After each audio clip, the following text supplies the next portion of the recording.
Recording in progress.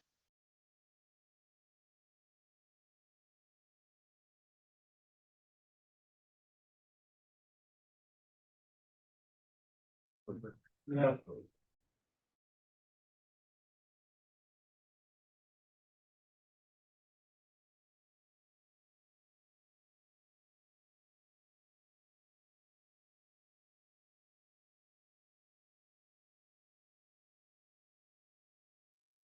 Valerie? Morning, Hello, Chair. Valerie. Good Morning morning, Chair. to you, and morning to colleagues on the platform. I'm saying you'll alert us when we are ready to start, right? Yes, Chair.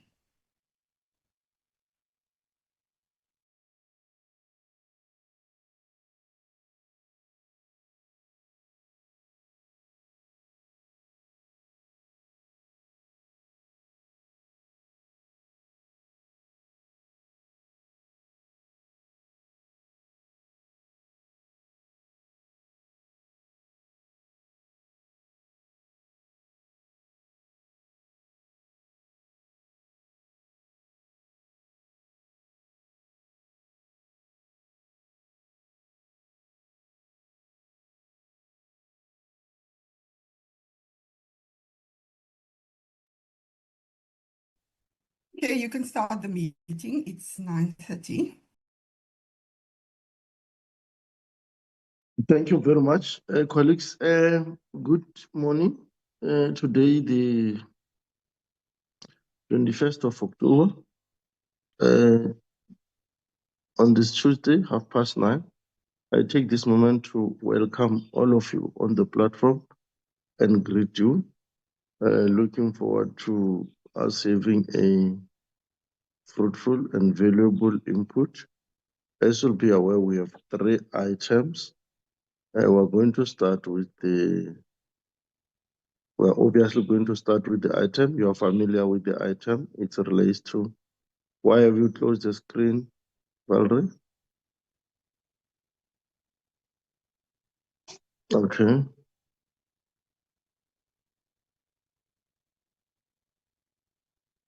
Yes. For everyone to see, yes, we will be getting a feedback. I think that's what we're going to start with. We'll start with the feedback from the Ministry or Minister of Transport and Passenger Rail on the petition from Mr. Cuthbert.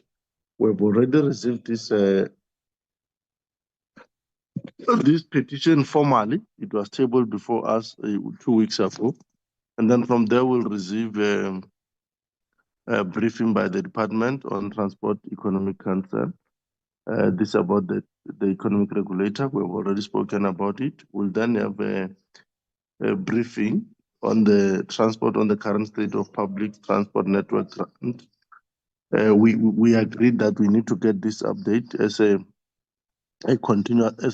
must get this brief as a continuous update.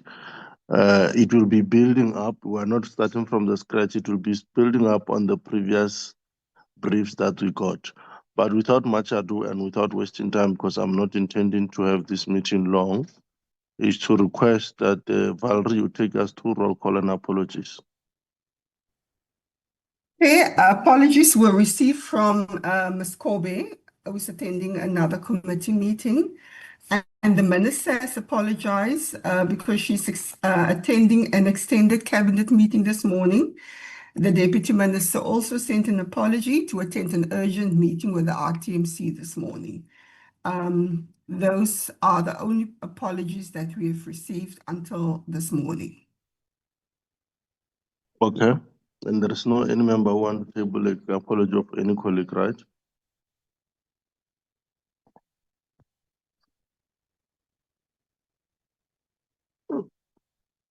Okay.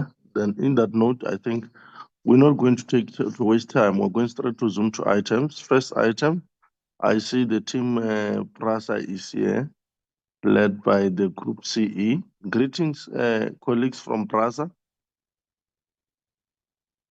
Colleagues from PRASA. Good morning. Yes, morning. We welcome you. You were there when we received the petition. We requested that you, together with the minister, go back and come and tell us how you want to respond to that particular permission and advise us accordingly. So that's where we are. Oh, okay. Yes. Good morning, Chair, and to honorable members. Just to confirm, we are sitting in our boardroom here at PRASA at Lubjanji. I am joined by a member of the board, our chairperson of our chef committee, Mr. Matotsi Makuba, that is representing the board today. And then I've got members of my management team that will assist if there's any technical follow-ups that we need to deal with regards to today's presentation. Thank you, Chair. Yeah, you are welcome, Hisham, and welcome to your members of the board who are there. And I see you are high tech, eh? You are advanced. You guys mean business about what you're doing. You are really taking this work of yours very serious, and I think it's quite inspiring. Yeah, but the platform is yours. Take us through. Okay, can I just, the member of the board will just do a few opening remarks and then we'll go into the presentation. Thank you. All right. Good morning. Thank you, Chairperson, and greetings to honorable members of the Portfolio Committee on Transport. My name is Matotsi Makuba, a PRASA board member. Let me just begin by expressing our appreciation for the opportunity to appear before this committee. We value every occasion to account to Parliament and to the people of South Africa. I think it is worth noting that exactly 5 years ago, in October, the Cabinet appointed the first term of this board with the mandate to rebuild PRASA. Since then, we have continuously engaged with various parliamentary committees as part of the rebuilding journey, a process that remains ongoing. We therefore welcome this opportunity to provide direct and factual updates to the Portfolio Committee on Transport and to the public. Today, we will be presenting the current status of Daveyton Corridor, including our plans and challenges we face. And the Group CEO will provide the detailed presentation shortly. This corridor has been priority for PRASA since the start of our corridor recovery program. However, its recovery has been delayed primarily due to the two major factors: the extreme level of vandalism. Not only were overhead lines and substations damaged, but rail tracks were stolen. Number two was the issue of major truck accidents that resulted in the collapse of a bridge along the corridor. With that said, I'm pleased to report progress. The replacement rails for the corridor have arrived in South Africa, and the reconstruction of the bridge is near completion. However, we now face a significant challenge that is beyond our technical capacity, and that is the lack of funding. The estimate cost of full recover the Daveyton corridor is close to 2 billion. At present, as PRASA does not have the funds required. Nevertheless, the board has not adopted a passive stance. The board resolved that management should ensure that internal preparatory work continues, and as a result, the specifications for Daveyton corridor project have been finalized. We have engaged the National Treasury to seek approval to initiate the procurement process in advance of budget allocation. This proactive step is intended to avoid any delays once funding becomes available. In conclusion, Honorable Chair, I wish to state clearly and without hesitation that PRASA is ready to deliver the Daveyton corridor, as we have done in other corridors, as soon as the necessary funding is secured. Furthermore, our commitment goes beyond Daveyton. We are fully focused on recovering all remaining corridors, including the midway to Vereeniging line, which is essential to ease the financial burden on commuters in that region. We also place strong strategic value on the Nazareth line, not only because of its role during major events, but because it provides vital link to the people of Soweto. This line enables commuters to park their cars at Nazareth, board a train to Park Station, and connect seamlessly to the broader rail network. It's a key enabler of integrated multimodal transport in Gauteng. PRASA stands ready to restore and expand these services in line with our mandate, provided the necessary funding support is secured. With that said, Chair, I will now hand over to the Group CEO to take you through the details of the presentation. Thank you. Thanks very much. In that order, CE. Yes, thank you very much, Honourable Chair. And again, good morning to all the honourable members present on the platform, and those that I may have missed out that's also on the platform, our colleagues from the department and others as well. Chair, thank you once again. You did mention to us when we were there not too long ago, presenting our performance, that we would be required to just give an update on the Daveyton corridor, as there's a lot of questions and interest around the recovery of that corridor specifically. What we have done, if we move to the next slide, Vuma, what we have done, Honourable Chair, is to also just again quickly indicate our operating environment, where we see the various aspects that we are dealing with. Not only do we see this as challenges, but certainly it is opportunities for PRASA in terms of not only our recovery and modernization program, which is critical for rail in the country, to ensure that we become the backbone of the transport system, particularly in our cities, but also looking at the current rail reform that is underway, led by our shareholder, the Department of Transport, the Minister of Transport, in terms of the institutional reform that we see happening within our sector, including private sector participation initiatives that we are dealing with, which will deal with some of the funding challenges that will come up later in the presentation that we are dealing with on various aspects of the business. And very important, while we are still dealing with the recovery and modernization, one also keeps in mind the future growth that we need to see within the rail environment, not only from a passenger growth perspective, but also a network growth perspective. We have seen over the last 3 to 4 decades how particularly our cities have grown, urbanization that has taken place. And in the last 30 to 40 years, very little rail expansion that we have seen in the country. We could probably mention in the last 30 years, we had the Khayelitsha rail extension that was 4 kilometers that was done in 2006, 2007. And then in 2013, we had a 3-kilometer extension in KwaZulu-Natal, in the KwaMashu area, and that was the extension through to the Bridge City node. But other than that, very little expansion across the country that we have seen. So that's a key phase that we also need to get in terms of expanding the rail network. I'm not touching here on some of the other key projects which deals with our long distance, be it through rapid rail or high-speed rail. Those are also critical projects for the future when we're talking about growth in the rail environment. Now, coming to the topic today, honourable members, I hope this the map of the Gauteng network is clear on the screen, but this shows the entire Gauteng metro rail network, the suburban rail network.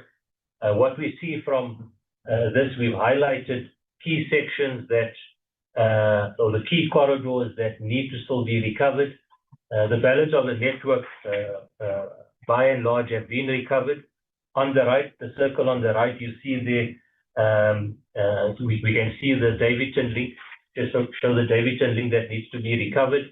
That's the black line there through to Germiston. That is the corridor that we will be focusing on today.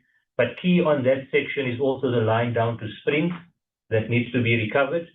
And then on the left, I think just for I think the benefit of the honourable members is the line down to from Midway to Vereniging. We're currently turning the service at Midway to Johannesburg.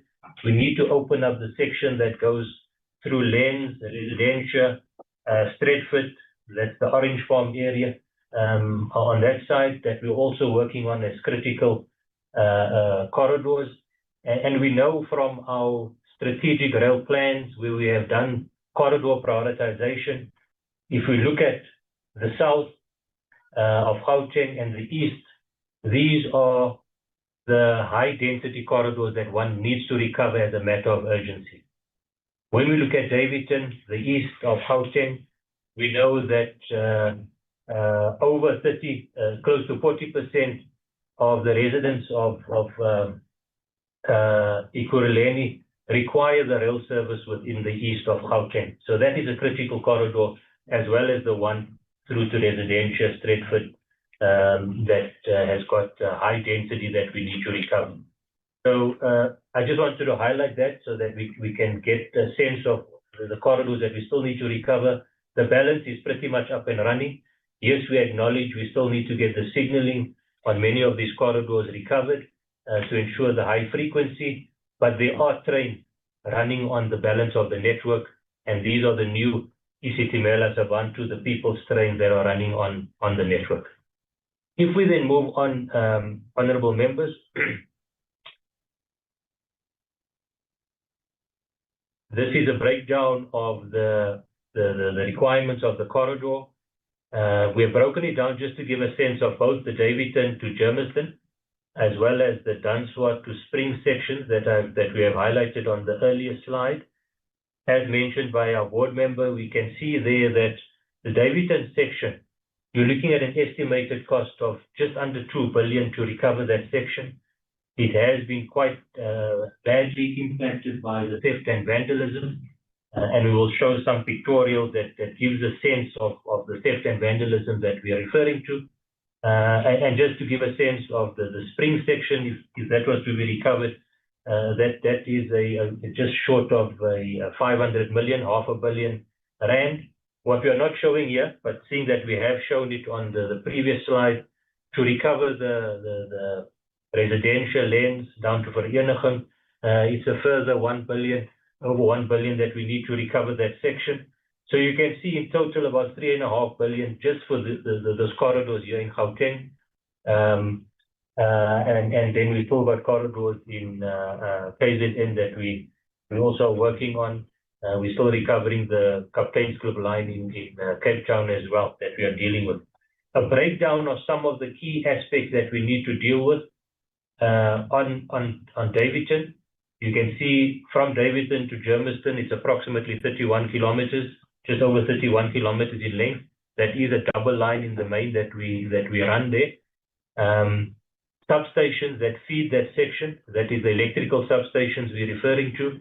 We have 9 that needs to be recovered, badly impacted by the theft and vandalism. And then in terms of our passenger stations on that section, 11 stations that need to be recovered there.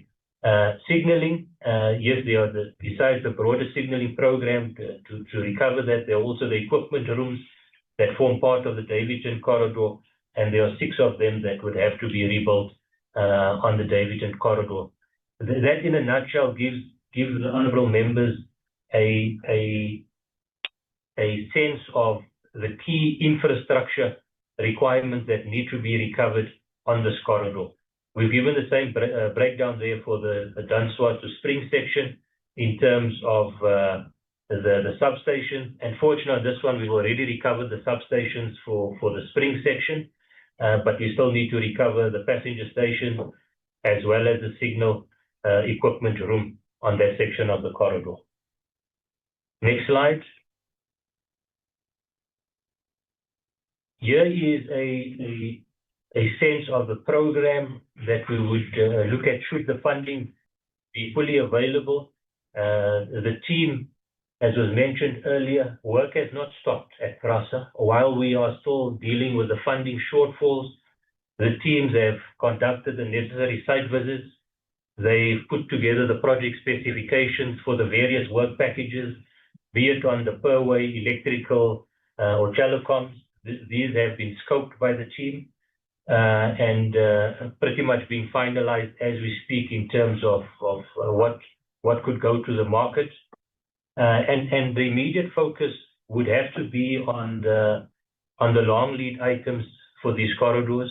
We will touch on some of them in a bit more detail to give a sense of the perway, which is your rail tracks, one of the key components that fall within that work package. Daveyton has been one of the hard-hit corridors where not only we saw a stripping of the electrical infrastructure and our stations and signaling, but we've also seen the stripping of the railway tracks on that corridor as well as the Springs corridor. And we are looking at between 70 and 80 kilometers of rail that needs to be replaced on that corridor. And that is quite significant. It's virtually a rebuild of the railway formation and track that we need to do within the Daveyton. So some of the key long lead items, like your perway as well as your electrical substations, are critical programs that we have scoped and that we would like to get started as soon as possible. Like I said, we've also already written to National Treasury to get approval that to ensure that we don't have unnecessary delays. We are then allowed to go to the market, because as the honourable members know, you normally go to the market once funding has been approved. But in this case, we go to the market and get to a point where we've got preferred bidders, but we only make the award once the funding becomes available. And that is to ensure we don't have delays in terms of a procurement process that we still have to embark on once we get the funding. The funding, we believe, is something that will be realized, and that we want to be ready to immediately hit the ground within the new financial year. So that is what the team is working on, ensuring those specs are finalized so that we can go to the market on some of the key work packages that needs to start in the new financial year.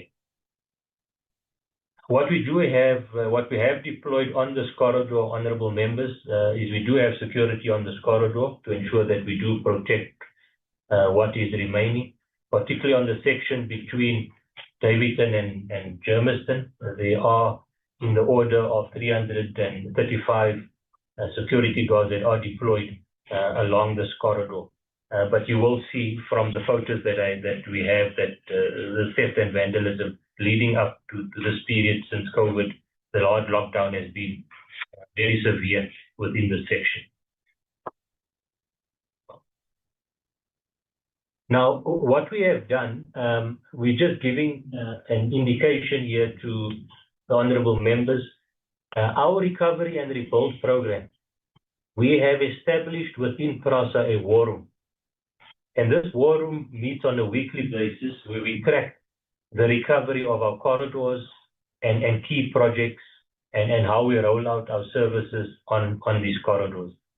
This is just the high-level program that has been developed at the war room. As I said, it meets weekly. It's got our executive team that sits there that we can take critical decisions if there are any blockages on the program. And it has all the support departments, be it from the funding, the procurement, security, and other divisions that need to form part of this, that we can ensure that tracking is done and that we meet our deadlines in terms of the programs that we have set. This is just an indication here of the Daveyton, Dunswat to Germiston, where you can see the various aspects that form part of this program, from the procurement, how we would then commission the construction of the various work packages, be it on the stations, perway, electrical, telecoms, and signaling. And all of this will be within the program, will be tracked. We'll have the milestones and deliverables that the various departments, the various heads will be reporting on a weekly basis to ensure that we keep track of the progress on these corridors. And that's how we have done with the 35 corridors that we have recovered. Like I said, we have built up the expertise, the capacity within PRASA to ensure that we can execute on this recovery and rebuild program. The key challenge, as we have indicated, which I will touch on a bit more detail, resolves now around the funding going forward for some of these critical corridors. If we move to the next slide, I think it's a similar slide which just shows the spring section, where the program will also then be dealt with in terms of the various aspects that we need to recover, and as I indicated, will be tracked within the war room. And the key meetings, not only internally that we have on a weekly basis, but even meetings with the contractors that have been appointed that would come and report on some critical aspects on the project in the war room at the required intervals. Moving to the next slide, and this speaks now a bit to the funding, Honourable Chair and members, that we've indicated. You will recall we have shared some of this at the Portfolio Committee previously, but I think, again, just to highlight what we mean by the funding. This is our MTF medium-term allocation, capital allocation, and our capital is allocated in these four, if I can call it, work packages or sort of funding streams. The first one being related, and this is not only earmarked, but it's specifically for the rolling stock fleet renewal. That is the new trains. You can see the allocation that we have over the 3-year period. In this current financial year is a 6.3 that we are dealing with. We've got earmarked funding for our signaling and telecoms, the general overhaul, which is the GO program, which we have been reporting on at Portfolio Committee on these aspects. And then there's a funding allocation that is referred to as other capital allocation. And you will see there's a figure of 1.9 billion. Now, under this allocation, which is categorized as other, everything else over and above the new trains, over and above the signaling, over and above the general overhaul, will come out of the other capital. So in there, it includes the corridor recovery. So all those elements that we've shown on the earlier slides, be it on your electrical infrastructure, be it on your stations, be it on your perway, will come out of, and on your stations, your passenger stations as well, will come out of your other capital. Over and above that, you've got other programs that also come out of this allocation. Our depots, depot modernization. We deal with our on-track machines, those yellow plant that you see improving the track quality that we have at the moment on the corridors. That all comes out of other capital allocation. That 1.9 billion that you see in this financial year, it's already allocated to existing programs, and also it is also short of what we require to fund that existing programs. For this year, in terms of some of the commitments, in fact, it is sitting at 2.5 billion as opposed to the 1.9. That is just for this year. If you look at what we have over the MTEF under other capital, it is sitting at a total of 6 billion. Now, in that 6 billion, as I've mentioned, including now corridors that we are currently running, that we are currently recovering this year, the depots that we need to deal with within this MTF period, stations that we are recovering, the on-track machines, the commitments that we have. And if you look at what I've indicated there, just on the Gauteng, if you take the Daveyton, which is sitting at about 2 billion, the 500 million for Springs, and over 1 billion for the Vereniging section, that 3.5 billion plus is not fully covered in the 6 billion.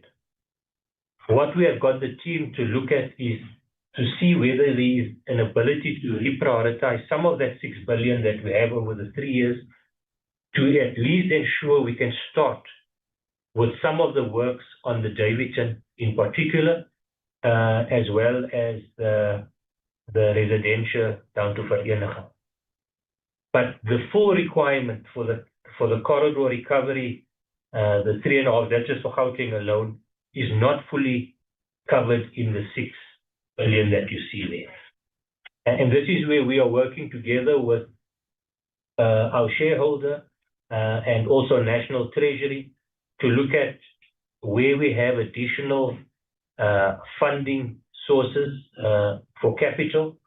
And I think I hasten to add, Honourable Chair, because we have reported this at Portfolio Committee, that applications that we are dealing with, in fact, it does not only reside in the others that we need more money. There's also additional capital required in the rolling stock for the new train. There's additional funding, as you know, on the signalling and telecoms, and there was some preliminary allocation that we did receive from Treasury. So it's on all of those programs, the rolling stock, signalling, including the other capital, which deals with corridor recovery and depot modernization, that additional capital is required. And that is some of the capital funding challenges that we are faced with, over and above the applications that we are making through to the budget facility for infrastructure through National Treasury to source some of this funding. We are also dealing with the private sector participation, and later this month, through our Minister of Transport, we will be issuing the request for information on various sort of key projects within PRASA to look at, let's call it the appetite also from the private sector on some of these initiatives, and some of them impact on this, be it on the depots, be it on rolling out our ticketing solutions, and sort of rolling out our fiber infrastructure that we will be looking at as part of also private sector participation. And all of those initiatives, together with what we're dealing with our shareholder and National Treasury for additional funding, is to address some of these funding shortages that we have, to ensure that we can see the full rollout of some of these key corridors that we are discussing today, to get us to the 40 corridors that we have been reporting on nationally. The next couple of slides, Honourable Chair and members, is just to give an indication of this is the pictorials. Just seems that there's a bit of a delay for the slides coming through, showing some of the theft and vandalism that we see on this corridor. These photographs relate to the perway, the tracks, and you can see from the photographs, honourable members, the tracks are no longer there. If you look at the photographs on the left, the center, you can see it has been removed. You can even see some of the sleepers on the photograph on the right that's also been vandalized, and that all needs to be recovered as part of recovering this corridor. So not only the electrical, the signalling, passenger stations, but also the tracks that need to be rebuilt on particularly the Daveyton and Springs section. The next slide shows just some of the other infrastructure aspects that we are dealing with. Here in particular, we're dealing with the electrical infrastructure, our substations, and these are critical at our electrical substations that will feed our overhead electrical traction equipment, which ends up powering our trains. I do apologize, it seems with the photograph there's a slight delay with the slides moving, but it should come through shortly, which shows our substations. And you will see, honourable members, that the extent of not only the theft, but the vandalism, destruction of some of these substations are quite severe, and it will have to be rebuilt as part of the recovery program.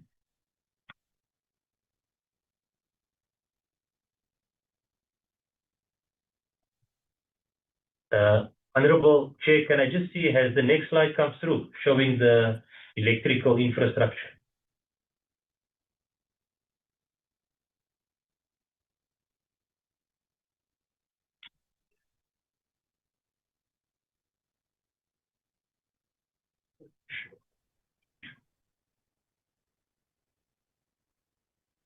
Yeah.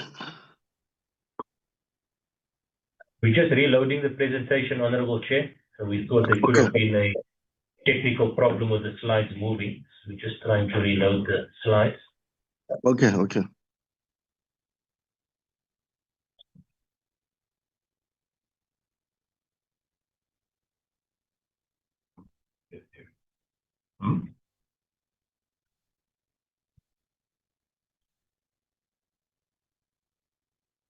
Big slides.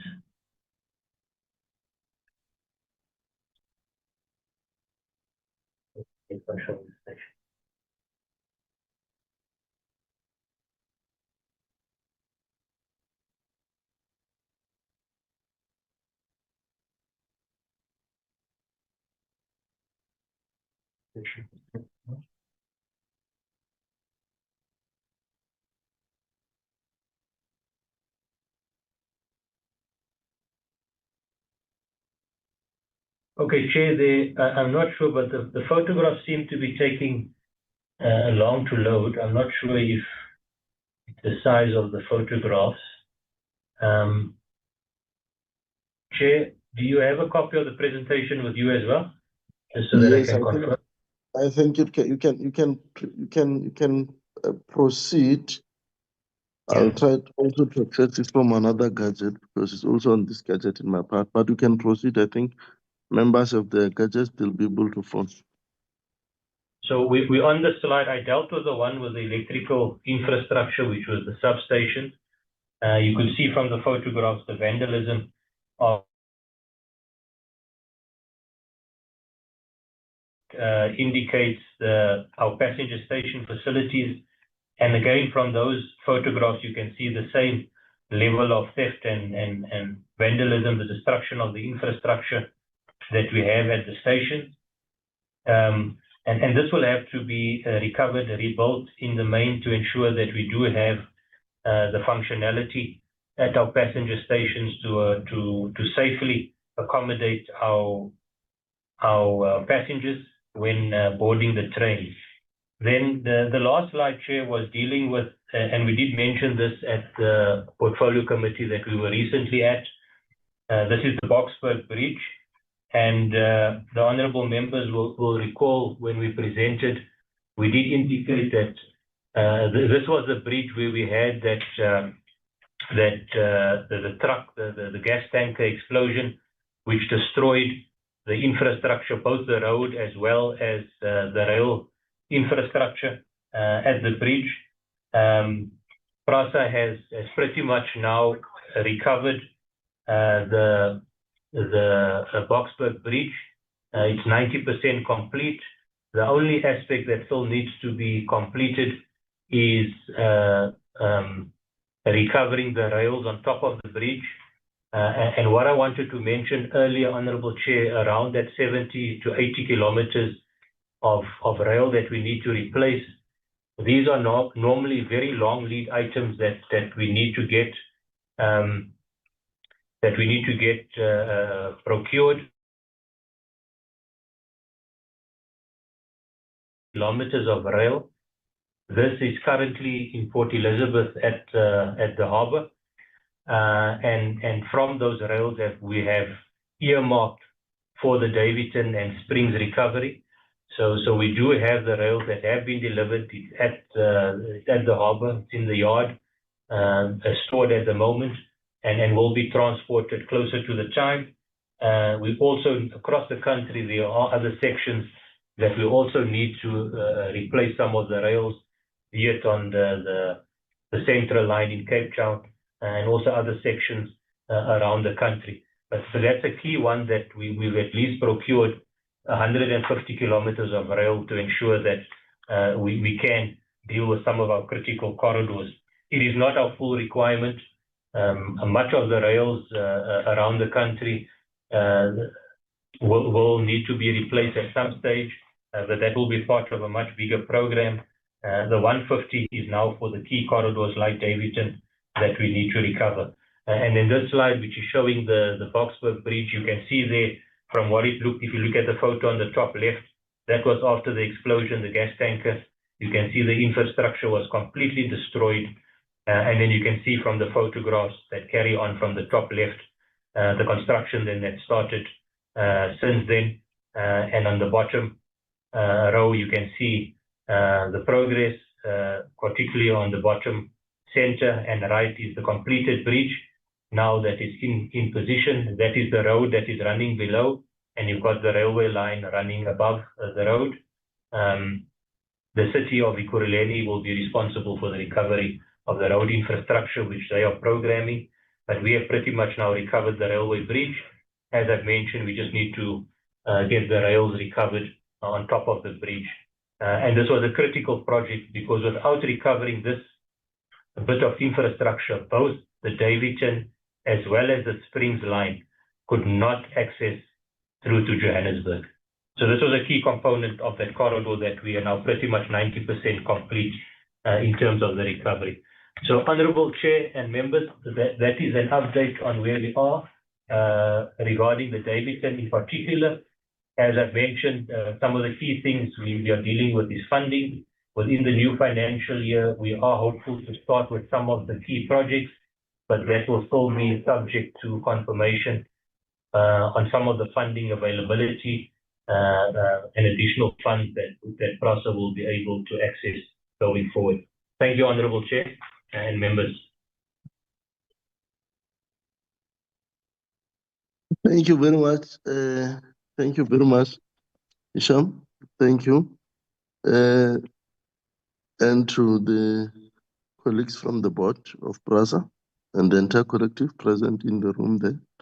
Thanks very much for the brief and proper update in terms of what is happening with the Daveyton line, but also taking us through the entirety of the network in Gauteng and how you intend to revitalize them. I'm not going to waste time with my comments. I'm going to welcome members who want to say one or two. It will be more about those who want to understand something, because it is petition, it is the response. So yeah, honorable members, any member who want to say something? Honorable Ghana, if you could come in. Thanks very much, and thanks for the response by PRASA. So there are two things that I'm seeing in the presentation, and that's and maybe for further clarity, so that even when you go, I know that there's a planned oversight to go there. So on one side, you mentioned that the funds are not available, like to fully cover the 70-kilometer stretch of the railway that was stolen. You know, like people steal railways nowadays, the actual line. So I think what will help, and maybe even in your response, is to say, all right, we have this 70-kilometer of rail that we need to put down with the funds that are available. Because when I look at the let's say slide, I just need to go to the slide. It will be slide number 8. The funds that are available. So the funds that you quoted here, they are not the funds just for the corridor. The corridor in question is the entirety of what you receive. It's then to say, with the funds that are available, how much are we putting aside to this particular corridor? And if we use these funds, where are we likely to end? So we've got 70 kilometer, we take that note, but with the funds or the requirements there you have listed, with the funds available, how much can we reduce for a lack of a better English, the 70 kilometer backlog or requirement, so that even as there are allocations in the subsequent financial years that might very well end up being like fully restored. It's just to get a sense of, with the available resource, what can we get, or what will be done for this corridor. That would be my question, Chair. Thanks very much, because I think there's an anticipation that if I read this correctly, is that the full restoration will only be realized around 2027, 2028. Just to get to say, all right, at the end of 2025, 26, where do we want to be with available funds? Where can we be? And then the subsequent years. Thanks very much. Thanks very much, Honorable Kano. Progressive question, so that we have a sense of what can be happening in the meantime. Honorable Malamaja. No, thank you very much, Chair. Greetings to you, the members, the CE, the chairperson, and everybody on the platform, fellow South Africans. I think let me start by welcoming the presentation, which is very good and really reviving the lost hope of the people of Daveyton, Etwatwa, and responding exactly to the petition, and with a clear light, an indication that there is work on the ground that is seeking to really change the life of those people that side. Of more important is the issue of the Boksburg Bridge, because you will realize that that bridge alone was the only center for other areas to be reached, if not destinations. So whether we do anything and everything in Daveyton, without that bridge, it means we might end up having a station there, and people cannot go anywhere because they cannot just go around. But I think around that one, we really need to applaud the planning and the manner in which it was executed to this point, and pray that it goes to that 100% with the 10% that is left. However, it's not one thing, Chair, that are included into this respond alone. There are a number of questions that one will not to really be rest assured. In the question number one, the progress of the signaling and the system restoration to provide functional signaling to enable safety in the operational lines, especially when you are restoring these lines. There are fewer things that normally come, and we will want them to talk to us and say, how best are they doing this thing, and how best are they coaching them, when we tell people that we are ready to progress with this. However, there's issue of budget. You will remember that the people of Daveyton and Etwatwa, as fueled by those who are claiming to be their representatives, if not voices, they will want to create a narrative that is like they're ignored. Therefore, when you are responding, you must be responding in a way that you are motivating that, as much as there's a budget cut, but this is the little that we think we are busy with, so that the people can realize that should anything comes, this can be speed up so that they too, they are covered. I'm mentioning this, Chair, because it's not about progress on paper. It's about the progress on the ground, where it has to talk to just a mere layman. Obviously, a layman will believe in action and tangible result. So I'm saying, in the meantime, certain aspects really need to be tangible.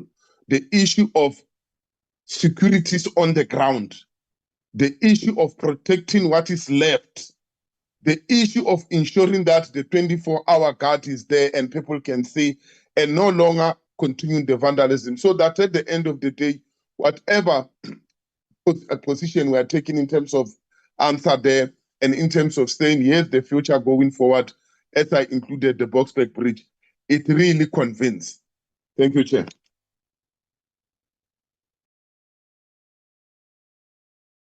Thank you very much, Honorable Malmata.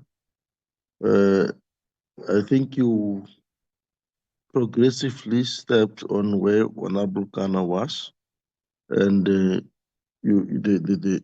concern is first that we appreciate the update, Isham, CE, and the team.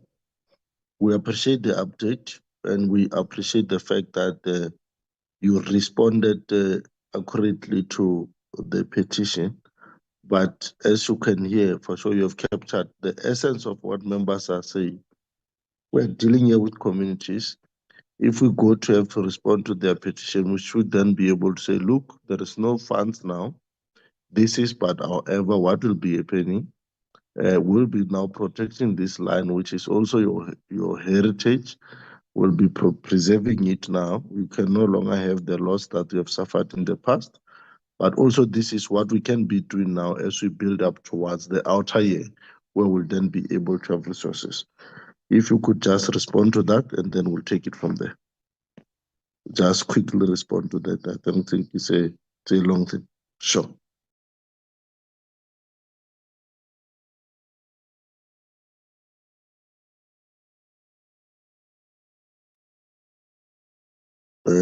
People of Mjanji.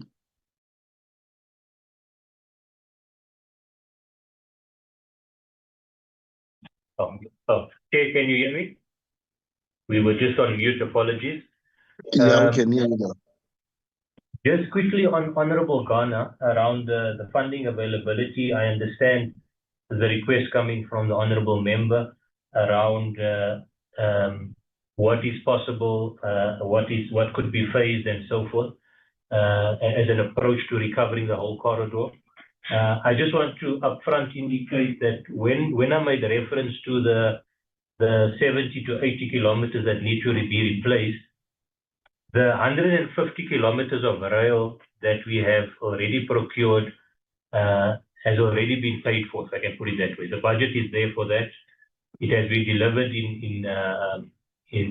at the harbour in Port Elizabeth in Saberga, and what we now need to do is to ensure that we do have the contractors that does the earthworks and the installation of the perway that relates to that.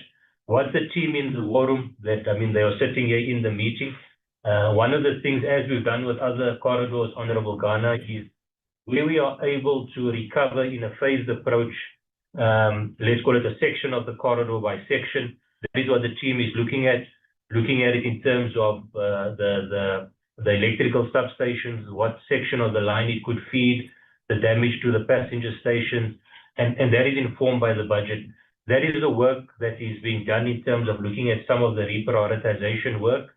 We'll have a better sense when we know funding availability for the new financial year, that we can develop that program in a lot more detail and with a lot more confidence, that we can share that with the portfolio committee, and we would be happy to do that.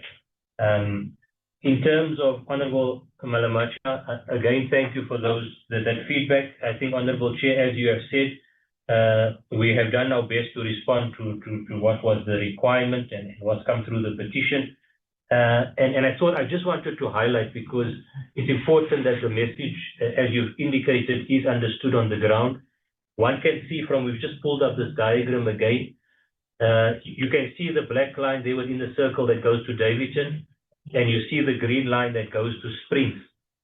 And if you look where the green and the black line meets, if you follow that, if you get the pointer on, Roma, you can then see the Boksburg Bridge, which Honorable Malamacha was now referring to. That is the Boksburg Bridge that we are showing there. We are pointing it out. If that infrastructure was not recovered, you can see both Daveyton and Springs cannot get through to Germiston and eventually through to Johannesburg. And that was the importance of ensuring we could recover that piece of infrastructure. that we needed to deal with. And I think the points being raised by the honorable member around the security and these aspects, we have high-level indicated some of the interventions that we have done, but we can certainly assist with how that response should go to the petition.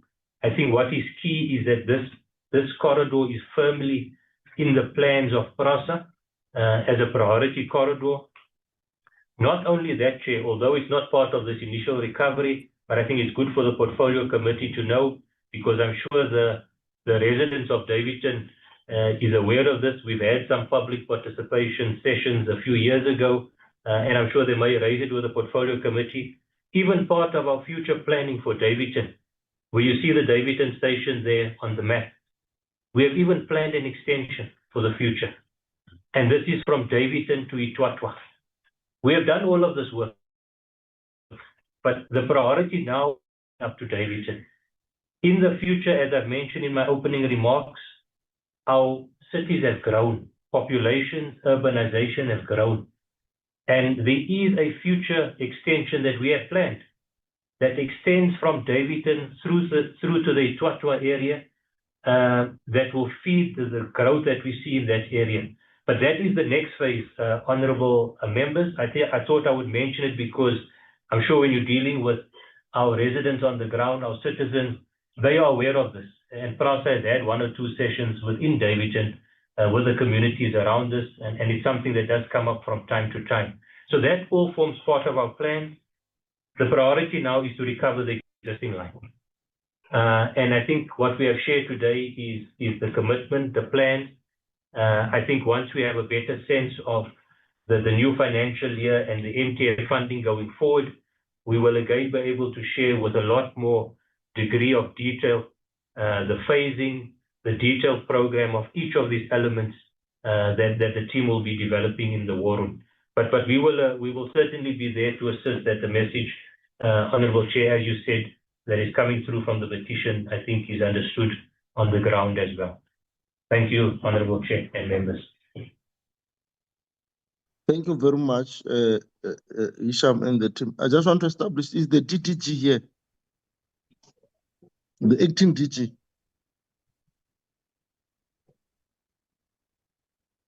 Acting DG, transport? Chair, I haven't seen the acting DG on the line. I stand to be corrected, but I haven't seen it. Okay. I'm saying that because in terms of our process, when PRASA has responded like that, we may still want to hear from the department briefly what is their intent in working with PRASA. That is in terms of our formal process of how we deal with petition. Because now that PRASA is the entity of the transport, under normal circumstances, the department itself that's supposed to be tabling formally the response, like the petition has been formally tabled. But then, however, because the action DG is not here, will then have to get that in writing, that formal response in writing, just over and above to support the response of PRASA. But nonetheless, I don't think we must overstep on this particular matter for now. Mosho Miss iPhone, who's that? Your hand is up. No, sorry, Chairman. Give me to bat. Okay, Honorable Mtubatsi. No. I can't level. I'm last tool. Norman, in the presentation, there are just a few things that I want to establish, especially around the opportunities that are there around, because since then, I think there have been growth and intake of passengers and the like. What are the opportunities that are there in the restoration of that line? Maybe perhaps not doing things the way they were done, because the structure then was in the apartheid structure, but then the population has grown. What are the other opportunities of doing things differently? Secondly, with regard to, I see the 70-kilometer track that is planned. in regard with steel, we know that we are struggling with steel. When are we going to get that? Because, you know, ArcelorMittal, I mean, closed down, and where are we going to get this steel? What are the plans? When are we getting it? And do we have money to get that? Because I heard that we are struggling in that regard. That's my second issue. Thirdly, you know, there have been consistency around consequence management, and we've been calling on this thing of consequence management. But currently, we don't see the faces, we don't hear the faces. We just hear this consequence. Can we list those people so that the public can know these are the people? Like it has been happening throughout. I mean, during the state capture era, so-called, we heard that there are these faces, but currently we don't hear those faces. Who closed down the security? I mean, the security issue that was removed there. What happened? Who are the people? I'll be pleased if we can actually have that confidence as a committee and the public to know who are the people who are responsible. So that when we are to take consequence management, at least we know these are the individuals who are accused. Thanks, Chair.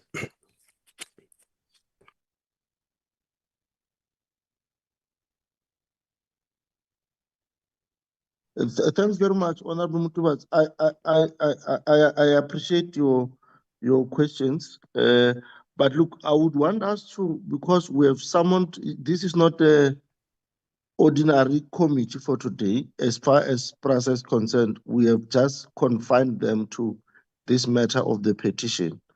I hear you are raising other issues, including the issue of what would have happened in relation to the damage that was the consequence management thereof. I would plead that if you don't mind, we share that question to the ordinary meeting when PRASA will be coming to brief us about the quota. Do you mind if we deal with it that way? So no, that's fine. As long as this recorded, we note it, yeah. Okay. No, thanks very much. Now, with the absence of the department and with the response provided, I'm going to appreciate and release PRASA. I think you have heard the questions that Honorable Mutubata has raised. You may not have to respond to them today. But what will then happen is that you must then have them at the back of your mind.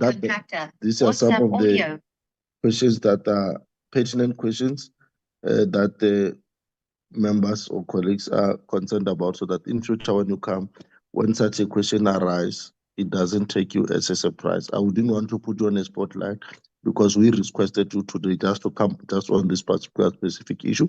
And in relation to that is the issue I've raised earlier on of the absence of both the minister, the deputy minister, and the acting DG. Therefore, what we'll then have to do is that we'll also have to have the department then responding in writing in relation to this particular matter. So with this, I don't want to keep you long here. I can actually release you so that we can deal with the other business, which is outside yourself. I wouldn't want you staying here even when the business that is remaining has nothing to do with you. Is that fine with you, colleagues? Thank you, Honorable Chair. Thank you very much. Yeah, thanks very much. So you are released for today. The question that has been asked, you will have to ponder with it and see how when you come, whenever you come, you must have it at the back of your mind. That's a question that members are concerned about.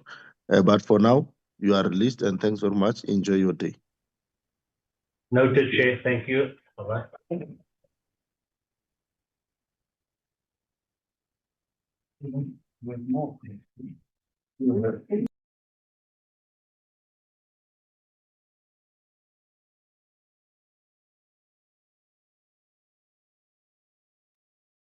On that note, we can immediately load another presentation. Well, Chair, sharing right has been given to Mr. Madia in terms of the information that we received from the department. come again? Mr. Madia is going to screen share the presentation on the Transport Economic Council, Chair. Mr. Madia, you have seen the queue? Yes, thank you, Chair.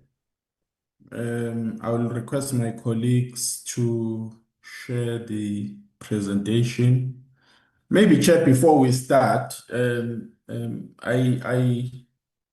want to put this on records of the portfolio committee that the acting DG did send his apology to Nick, our parliamentary liaison officer. Unfortunately, Nick is not present in this meeting. I think he is attending the select committee. So that apology was not properly recorded to this committee. So I wanted to officially, Chair, request that the apology was indeed sent to be recorded as such, and apologies for that, Chair. Secondly, we will be. I'm not sure if Alan, are you able to share the presentation? Morning, Chair. Morning, DCG. Can I request for the rest to share? Thanks. Yes, maybe while Chair, the colleagues are trying to flag the presentation. We are here to present the Transport Economic Council to the Portfolio Committee, which is the second process post the appointment of the board of the Transport Economic Regulator, which was approved by the cabinet. Minister has already met with the board, and we will be meeting again with the board of the Transport Economic Regulator for induction purposes next week to appreciate the process to appoint the Transport Economic Council.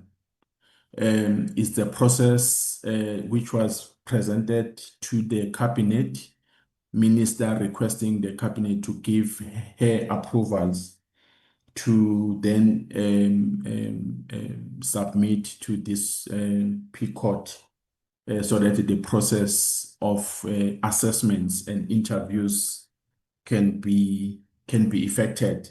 So we are here today to do that, Chair, so that we make the members appreciate the process that must be followed in appointing or in recommending the appointments of the Transport Economic Council.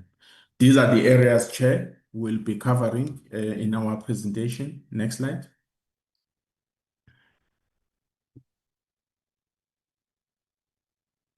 Chair and esteemed members of the PCOT, the Economic Regulation of Transport Act number 6 of 2004 was assented to by the President. That was in June 6 of 2024. Subsequent to that, the ERT was then proclaimed by the President on the 12th of December 2024, with the Transport Economic Council to come into effect from the 1st of 2026 April, which basically means we are 8 months away from effecting this provision of the Act. So it is also important to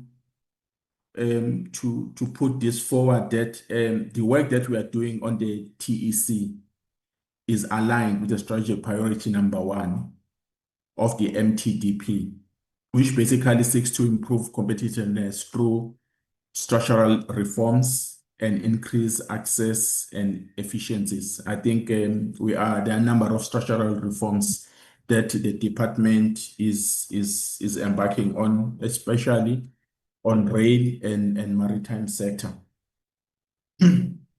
So when we talk about the council, we are basically referring to the Transport Economic Council. And then this council serves as the primary adjudicative entity, which is reviewing and receiving appeals against the decisions of the regulator across all modes that will be economically regulated. And there are functions that we want to put through of the Transport Economic Council. The key function of the council is to improve quality of the decisions made by the regulator through the independent review thereof in terms of the Act. And these specific functions are to be adhered to by the TEC. Consider and determine referral of complaints against regulated entities.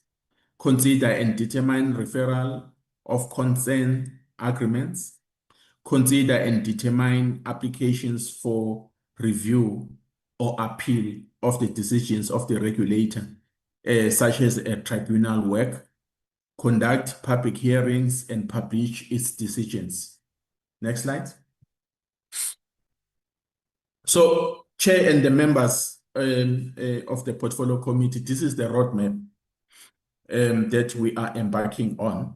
We are currently deliberating on roadmap number 2, which is to submit nominees to Parliament for shortlisting as per the section 46 of the ERT Act. After that, the shortlist of candidates, interviews, the PCOT together with NCOP Select Committee recommends to the Minister for approval. I think we'll deal with the mechanics of this particular roadmap when we further down the presentation. And then the Minister will eventually appoint the members of the council once the process of number 3 has been finalized. And then number 5, Minister is required in terms of the Act to publish the Transport Economic Council members on Gazette so that South Africans can be able to have a last bite in terms of the members that have been appointed by the Minister. Next slide. So the department is processes thus far. We advertised, this was in August 16 last year, 2024, in different media outlets to make sure that we are able to reach out as many South Africans that were interested in this process. And that was done. We then received 73 nominations and created a long list and a pack of CVs for all nominated candidates, which will be made available to the committee. We subsequently prepared a CAB memo whereby the Minister requested the Cabinet to give her powers to then introduce this process to Parliament. The Cabinet approved for nominated applicants to be transmitted to this portfolio committee. Hence, we are here today. Next slide. So, Section 47(3) requires that the PCOT in the National Assembly undertake the process of shortlisting, sorry for that spelling error, and interviewing the potential candidates for consideration. PCOT through consensus seeking manner must 1, compile a short list of at least 9 candidates. The interview in a public and a transparent manner each of the candidates whose name appears on the short list. Consult with relevant select committees in the National Councils of Provinces. Compile and forward to the Minister a final short list provided that on final list of not more than 11 candidates is compiled. What does this mean? The portfolio committee will submit a list, a recommended list of 11 members or council members. We are hoping that we are not dictating how the portfolio committee should run its processes, but the issues of demographics, the issues of youth, the skill sets are critical to be considered, because the work of the council requires that you must have different skill sets, taking into consideration that we are regulating different types of modes.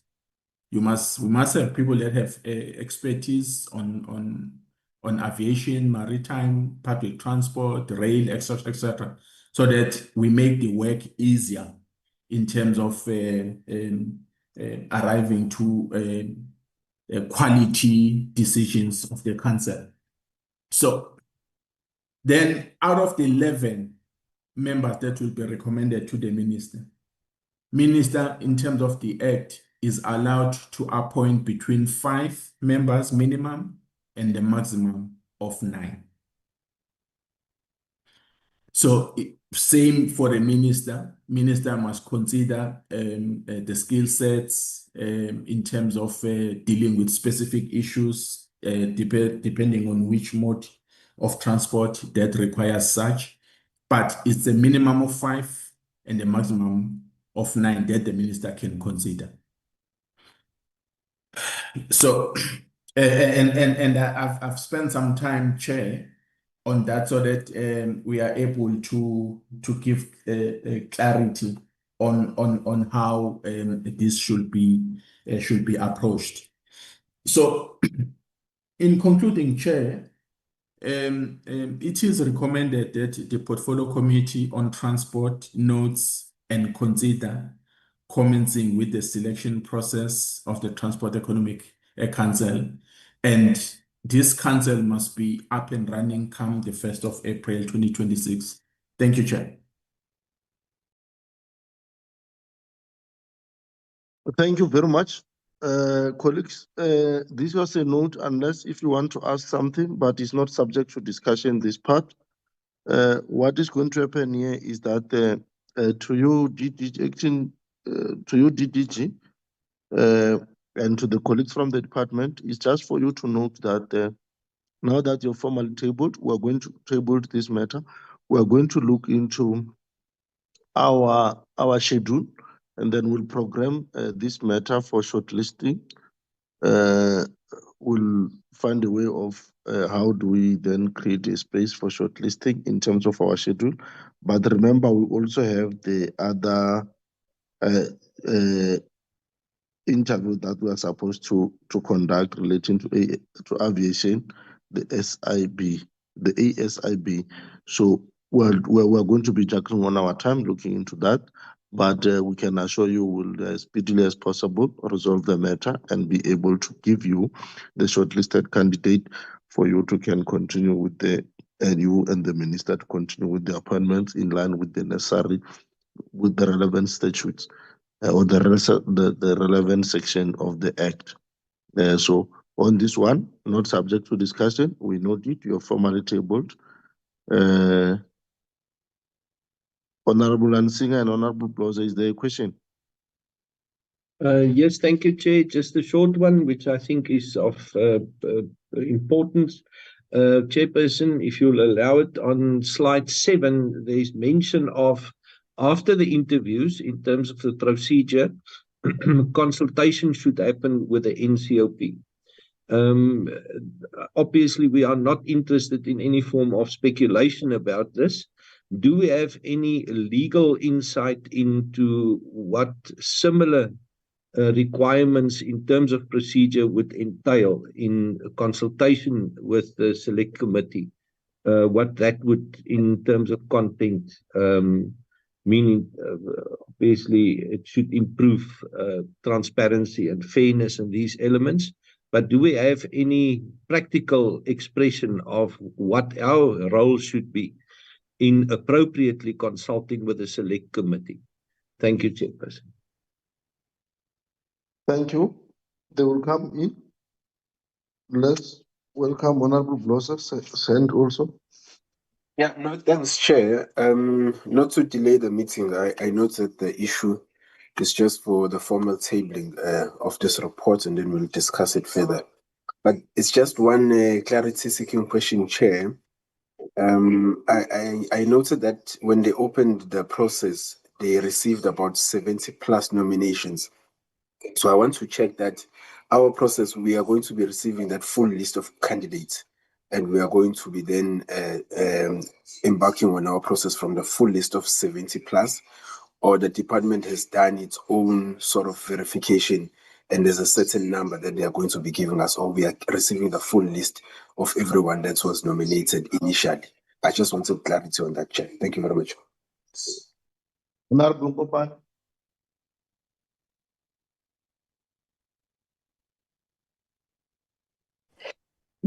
Thank you, Honorable Chair. Good morning to you and the entire meeting. Chair, mine is just to check one thing, as I appreciate the presentation and also noting the importance of this TEC. What is the department's plan to make sure that there is adequate alignment of the TEC's advisory outputs and the Department of Transport's implementation priorities going forward? Thank you.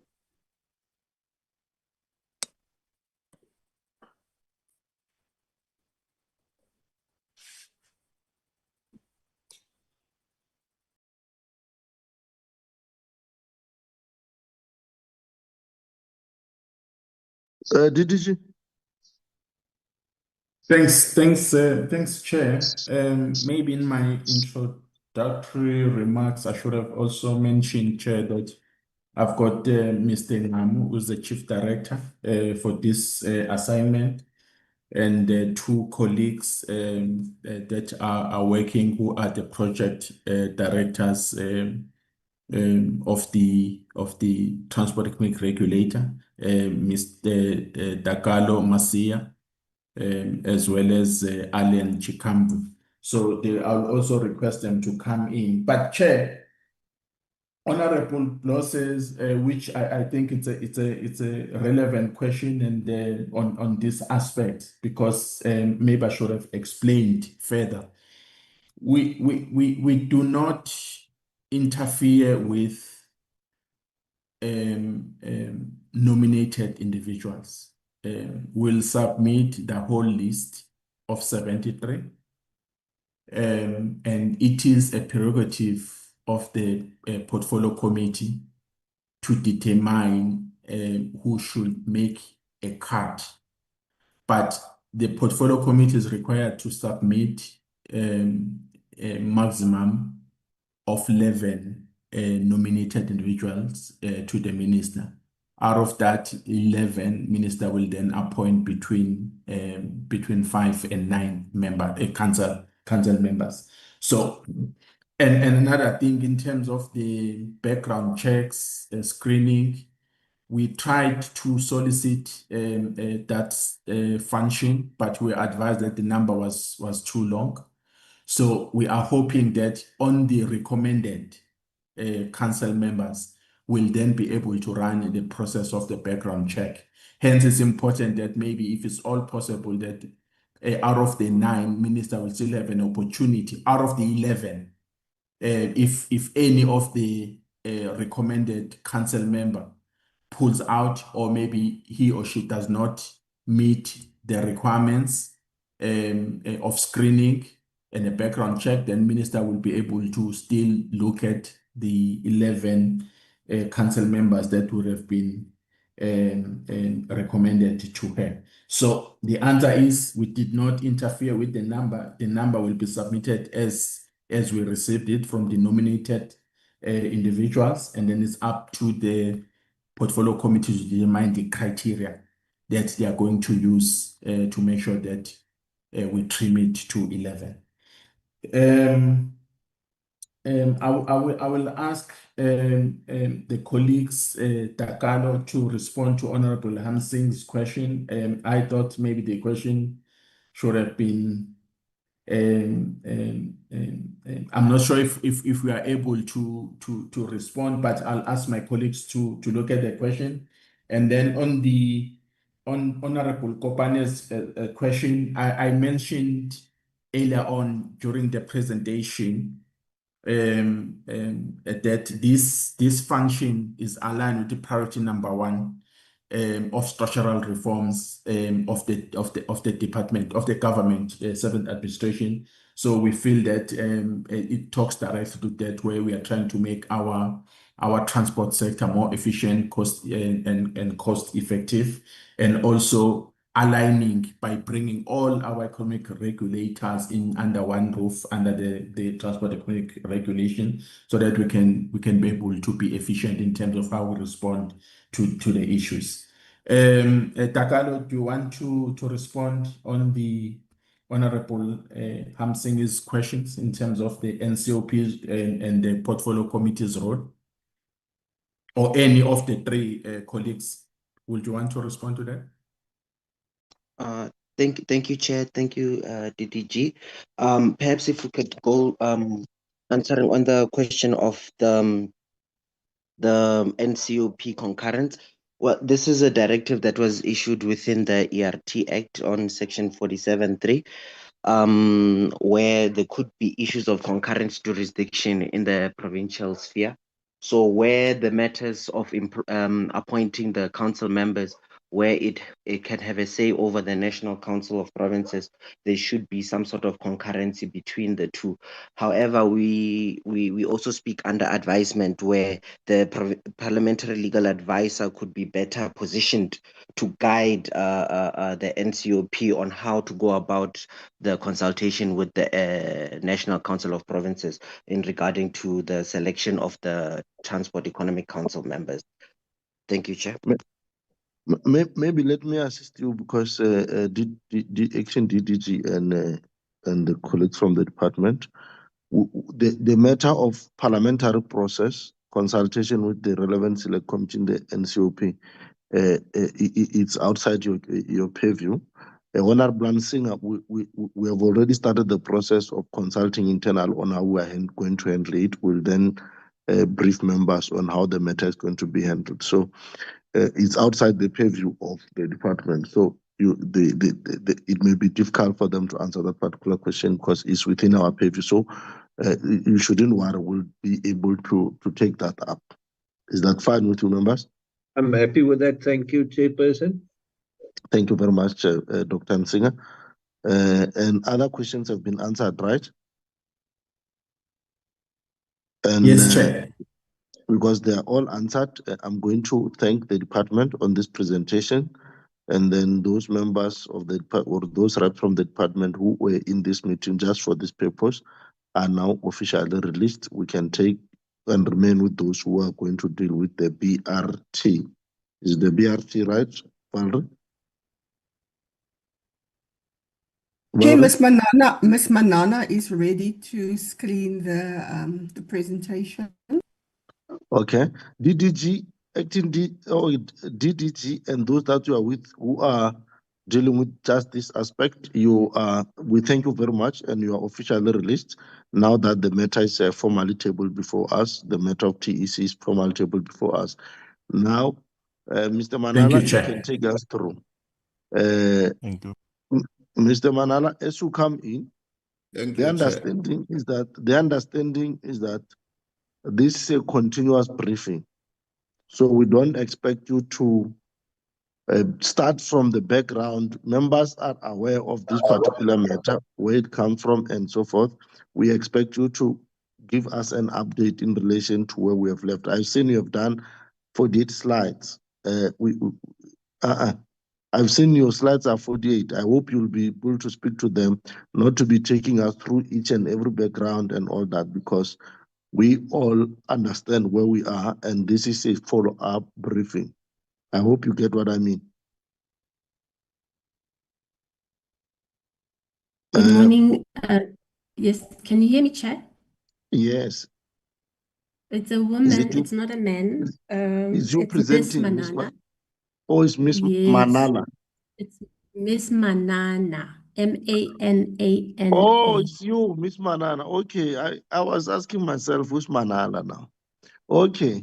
Oh, okay. Yes. You know where we are yes, as far Chair. as these briefs are concerned, right? Yes, And sir. So, yes. So yeah. okay then. Without restricting you and confusing you on your presentation, I'm just saying I was scared when I saw that it's 48 slides. But I hope you'll be speaking to them because you know this is a build-up from what would have got as a brief from the other time, and we agreed that would be a continuous briefing. Please take us through. Okay, thank you, Honorable Chairperson, as well as the members of the committee. And as requested, yes, we have provided 48 slides, but a lot of them are more for the members' information and to basically inform you when you have to decide which municipalities you will be calling to come before the committee. So I will not go through each slide in detail as you have alluded, Chair. Our presentation covers 4 elements and introduction, just giving background, and I won't, dwell on that much. And then we give you a national comparative view. And then we've got maybe about 30 slides or so on each 9 municipalities, as well as the 2 that are not operational. And then we provide a conclusion. This slide basically just highlights the policy and legislative instruments that we work on that guides our implementation. And here we are just highlighting, Chair, that IPTN program is not about the promotion of BRT. I think it's wrongly been associated with only that it's only about BRT. It's actually bigger than that. And we're just indicating that we're looking at special transformation and also just transforming the minibus taxi industry and improving service quality of public transport. And then we just indicate in terms of implementation progress, we highlight that 85 billion has been invested in municipalities since 2007. This amount includes World Cup projects, and that out of the 11 funded municipalities, 9 are operational. 2 that are still outstanding is eThekwini and Msunduzi that just came back, and that the other 2 municipalities are still suspended. And that we highlight that as part of this program, we have established 13 vehicle operating companies, mostly operated by the taxi industry. And then we move in providing operational overview, where we highlight some operational indicators, particularly average weekday passenger trips, as well as fleet sizes. And this slide focuses on your category 1 municipalities, and those are largely metros. And we highlight here that the Cape Town, Tshwane, and Ekurhuleni municipalities weekday passenger trips have remained consistent. And that is also supported by the graph below, or the chart below, in terms of the fleet sizes, and that only Joburg's passenger trips have declined in 2024-25, and this is due to Piotrans, or one of the VOCs, not having buses. And then the category 2 cities, which are largely emerging metros or secondary cities and smaller cities, you will see in the charts as well on the right that there is an increase in terms of, or an upward trend in terms of Rustenburg passenger numbers. And when you look at that below, you'll see as well that their fleet size has been increasing over time. George ridership has also increased in 2024, and this is a new phase that was brought in. And Nelson Mandela Bay had not been operational in 23-24 due to challenges with their VOC, and quarter one of 24-25 was basically relaunched, and we can see an increase in ridership. And then Mangaung services started in quarter one of 24-25, and then we also see a deep decline in March, and this is largely to the city not being able to report back to us in terms of passenger numbers. And then in this table, Chair, we are just highlighting additional performance indicators. And from the slide, you can see the numbers that are the cities that are operational, and we then also indicate the fare revenue. You will also note between 23 and 24 that has been an increase in terms of fare revenue collected. We do see a decline in 3 municipalities, basically Joburg, Ekurhuleni, and as well as Polokwane. And this is also largely based at, like in Joburg, the fleet not being available, and Ekurhuleni, I think there was a strike, and then also Polokwane not being able to collect the data. And this is also accompanied by average weekday passenger trips. You will also note an increased trend in certain municipalities, and then also a decline in Johannesburg, as I indicated earlier on. And this slide, we just highlight an overview of how much was allocated across all municipalities and the adjustments in 24-25, and then also what then was spent, and an overall expenditure of 75% in the full grant. And then going into municipalities, we look at each municipality. What we've done, Chair, and members, we've provided an overview background, and then we also provide a forward outlook.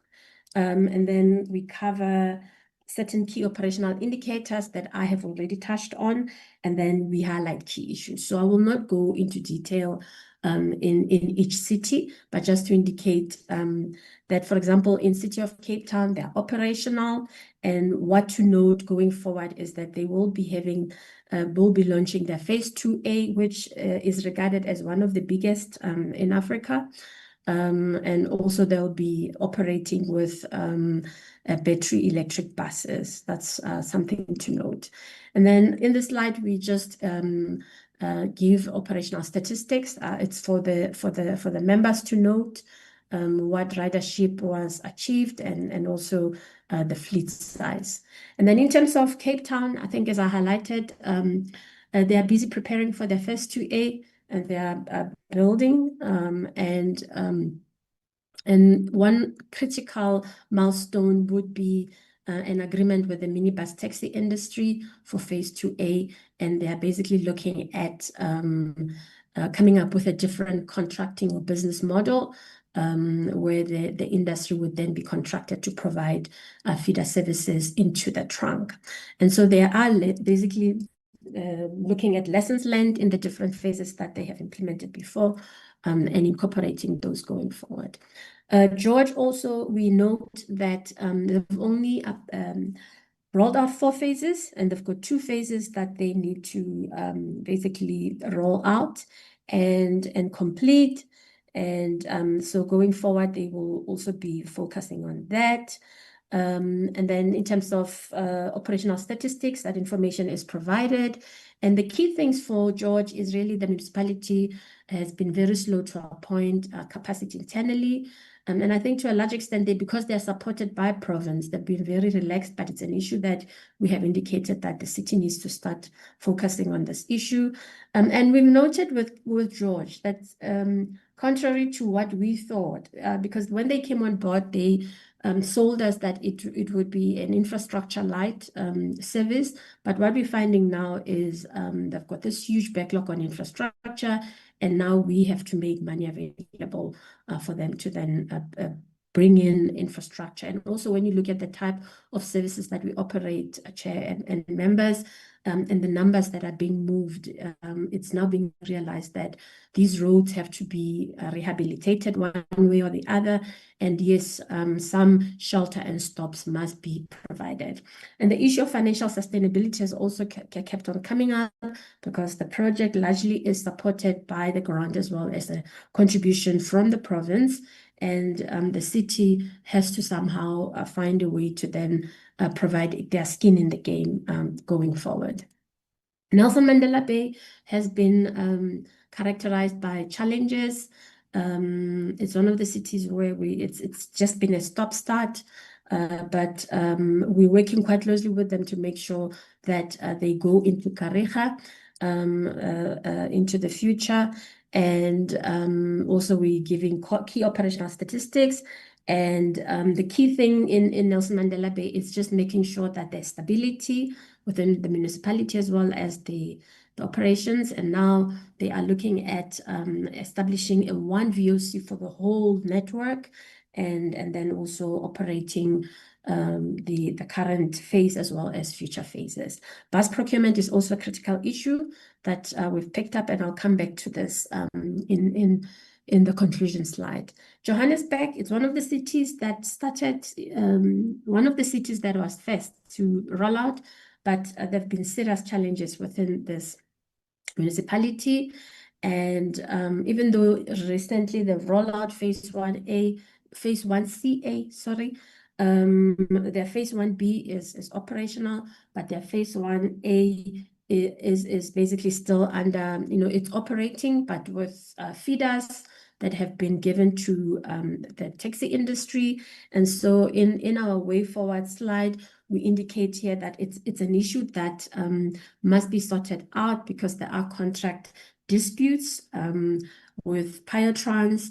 And if the city would, it's one area that the city needs to fully focus on and resolve those issues.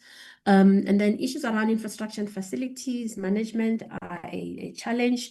This is one city that's not maintaining their infrastructure, and so they also don't maintain their bus fleet, and it's aging.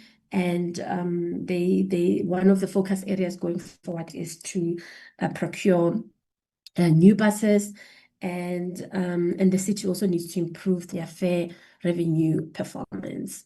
Ekurhuleni launched their services, and it's also one of the cities where there has been some improvement.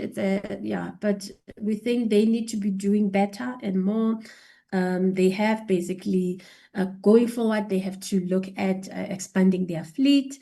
They have tended to focus too much on infrastructure, and we are managing that so that we focus them to only build infrastructure that's required. And they currently as well as going forward, must finalize a permanent VOCA with the current operating company. And they also need to look at expansions into new areas, and their funding and budget priorities also need to be looked at. They are also one of the cities that's not complying with the grant in terms of their skin in the game.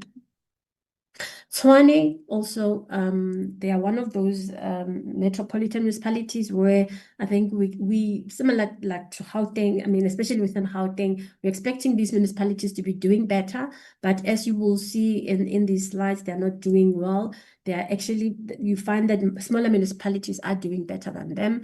And our focus now is on the Gauteng municipalities to see how we turn things around. And this slide basically highlights that going forward, there are BOCA 1, which is basically looking at Mamelodi, Dennebrome, as well as Atteridgeville, must now come on board. And we are working quite closely with the city to make sure that the numbers also increase in terms of passengers. We've highlighted here key issues in Tshwane. There are BOCA 1, which must now come on board. And the infrastructure and land use is one issue that we need to look at. to make sure that they focus on operational infrastructure rather than just building infrastructure that's not needed. And then also a focus on industry transition is very critical to ensure that the taxi associations are brought in. Rustenburg, it started slow, but now we're seeing that this is one city where the numbers are increasing. But we have to continually monitor them and make sure that the city builds capacity internally. They have struggled with buses, and now what they had to then do in the absence of buses, they then used branded minibus taxis as an interim solution so that they can then operate. And now they need to look at phasing out those minibus taxis and making sure that where bigger buses must be utilized, that is brought in, and smaller minibuses or smaller buses must be utilized. In terms of them going forward, they have to look at compensation to bring into existence the phase 1B as part of the operational network, and also making sure that additional buses are procured to enable their services. So these are the key issues that we're highlighting. As I said, the over-reliance on the minibus taxis, what they call mop-up minibus taxis, and we're working with the city to make sure that these are phased out going forward. They do have incomplete station infrastructure.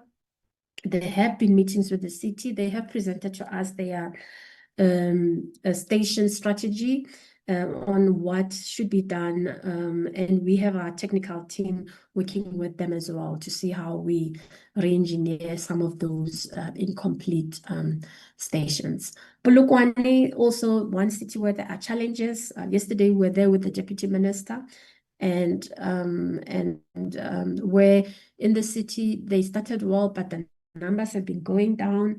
It's a stop-start situation where sometimes the industry in Polokwane can just, order that today buses are not going to operate. It's only going to be taxis. And so challenges like that need to be managed. And we're realizing that the city is not fully capacitated in terms of industry transition and how you manage these relationships with the taxi industry. And the deputy minister yesterday then also indicated that the department will be deploying a team of experts in those areas where we feel that they are very weak, to see how we work with the city. And these are the different work streams that we will be focusing on with the municipality. Mangaung as well, they came late on board, and they're currently operating 10 buses. They are looking into procuring additional buses. They've been trying, but it's also one city that we think we need to adopt a similar model as Polokwane, where we send a team of experts in those different work streams to work with the municipality to make sure that we gain traction, and that the new faces that now must come on board are launched, and that the industry transition process is also initiated so that we increase the passenger numbers. eThekwini, they are still not operational. I'm sure most of the members will know the kind of challenges that we've had with eThekwini. They plan to launch in 2026. This is one city that has focused too much on infrastructure, and now there's a technical team that's working with them to refocus them. And make sure that they launched a C3, and they have started engaging with the taxi industry to bring them on board, and there are certain milestones that we have given to them that they need to meet, but we are working with them quite closely. And these are the key issues basically that we've highlighted that need to be that we need to focus on in this municipality. The last one is Msunduzi. This city chair was suspended for 3 years, and then they came back. And when they came back, we basically put them on a pre-suspension stage just to monitor them, because we still were concerned about certain areas within the municipality. And so far, there's just been poor performance still. They have not demonstrated any significant improvement, and therefore we've given them 8 months to turn things around. And we've said to them, if within the 8-month period they don't turn things around, unfortunately, we may just have to let them go. But we are working with them as well. In terms of the milestones that they must look at going forward, is focusing on procurement as well as industry transition processes of bringing in the taxi industry as well as the PTOC contract that's operational there. And they have indicated to us that they planning to commence operations by the end of December 2024. And so really the key issues here, it's them coming up with a launch plan, and also just focusing on financial planning as well as financial sustainability of the system that they are proposing to roll out. In conclusion, Chair, we highlight here common issues across municipalities, which are institutional, and largely these really relate to capacity. And somewhere where maybe there is capacity, you find that it's not appropriate. You do have warm bodies, but they just have no clue what they're doing in the municipality. And also we're finding that there's high staff turnover in municipalities, and this impacts on institutional memory as well as institutional knowledge. Procurement is another key element that is still a problem, and especially with regard to the procurement of buses. With tenders that have been issued by cities, bus manufacturers are losing an interest. And so we're working with Treasury now to set up a transversal contract, and that contract is also looking at electric buses. Going forward, also what we're working with cities in terms of their planning. What we're finding is cities in predicting passenger numbers, they're coming up with numbers that are overly optimistic, and then they struggle to actually meet or provide those numbers. And so we're trying to make sure that there is realism in the way that they are currently planning. And implementation and management as well. We're finding that cities don't know what is in the National Land Transport Act. And there's also poor implementation of universal access services in general. Despite there being standards and regulations, cities are just not, in most instances, complying with these. And there's also poor implementation of industry transition mechanisms. And there's also lack of integration of services, especially with minibus taxis, but PTOC bus contracts as well as rail. And so we're saying the department still remains committed to improving public transport, and we're looking at a new approach which basically looks at these 3 elements. The first one, rail being the backbone. Where rail is, we are, especially in the big metros, we're making sure that committees are set up where rail is part of that committee, and that municipalities then work together. And where rail is not, buses then must come in, and this is where largely the PTNG and PTOC grants would then cover those routes, and that minibus taxis would then act as feeders, especially in those corridors where there is rail. We are proposing that maybe minibus taxi industry must be incentivized rather than operating long-haul routes. They must then bring in those passengers into rail or the bus trunk corridors. We're also looking at de-risking the minibus taxi industry. Minister has spoken about this. Currently, there is a paper that we have developed, chair and committee members, and basically these are some of the elements that are in the paper that we're looking at. And basically we're saying to de-risk the industry, it is not about just throwing money to the industry or providing a capital subsidy and operational subsidy only, but then there are certain conditions that we need to make sure that they are in place, making sure that routes are rationalized. We cannot have this oversaturation in certain routes. We have to look at fleet modernization, and if we achieve some of these changes, then we are on the route to make taxi services more profitable, and therefore we then need to look at these elements, and then financial incentives should be provided where possible, and that we are in engagement as well with financial institutions to see how they come on board in assisting with de-risking the industry. And lastly, grant consolidation. We also, there's a paper as well that currently is being developed that we're looking at consolidating the three road-based funding streams. But we are highlighting that this will require institutional reform as funds follow function. Certain services may have to continue being provided at a provincial level, especially those contracts within PTOC that are outside of the big municipalities and smaller municipalities, and where municipalities don't have capacity. And therefore also we're looking at, as part of this consolidation, a key element would be linked to de-risking the bus taxi industry and also promoting that infrastructure light, and fleet procurement becomes the focus of that particular grant.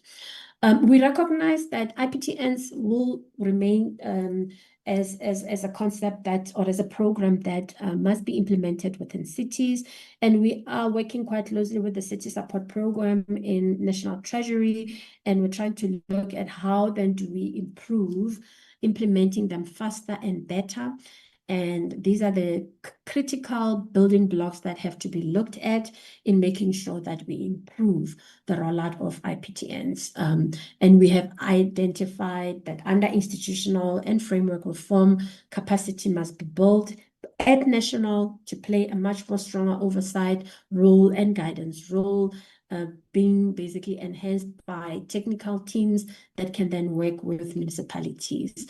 And also in terms of operations and contract management, what we're finding is cities do not have a contract management capacity, and we have to find a way to enhance that capacity, and also making sure that they look at ways to enhance revenue streams rather than only focusing on a PTNG or only revenue that is collected from passengers. They have to explore other revenue options like advertising and other ways, and also basically making sure that from a better planning and different thinking, we become more innovative, and we're trying to look at incentivizing innovation in the grant, in this new grant that will be developed. But basically, these are the critical building blocks that we will need to put in place if we have to improve the implementation of IPTNs into the future. Thank you, Chair, and committee members. Thank you very much, Ms. Manana. Thank you very much. You outdone yourself in terms of time. Much appreciated. Honorable members, there is the input update brief. Is there anything that you want to pick up?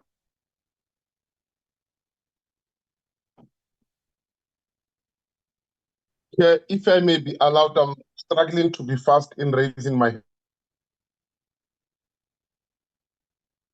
Hello? Yeah, it's Honorable Malemaji. I'm saying I'm struggling to pick up to raise my hand fast. If I may be allowed just half a second. Yeah, come in. No, thanks, Chair. Thanks, Mrs. Manana. It's just a worrying factor, Mrs. Manana, when you were dealing with the Polokwane.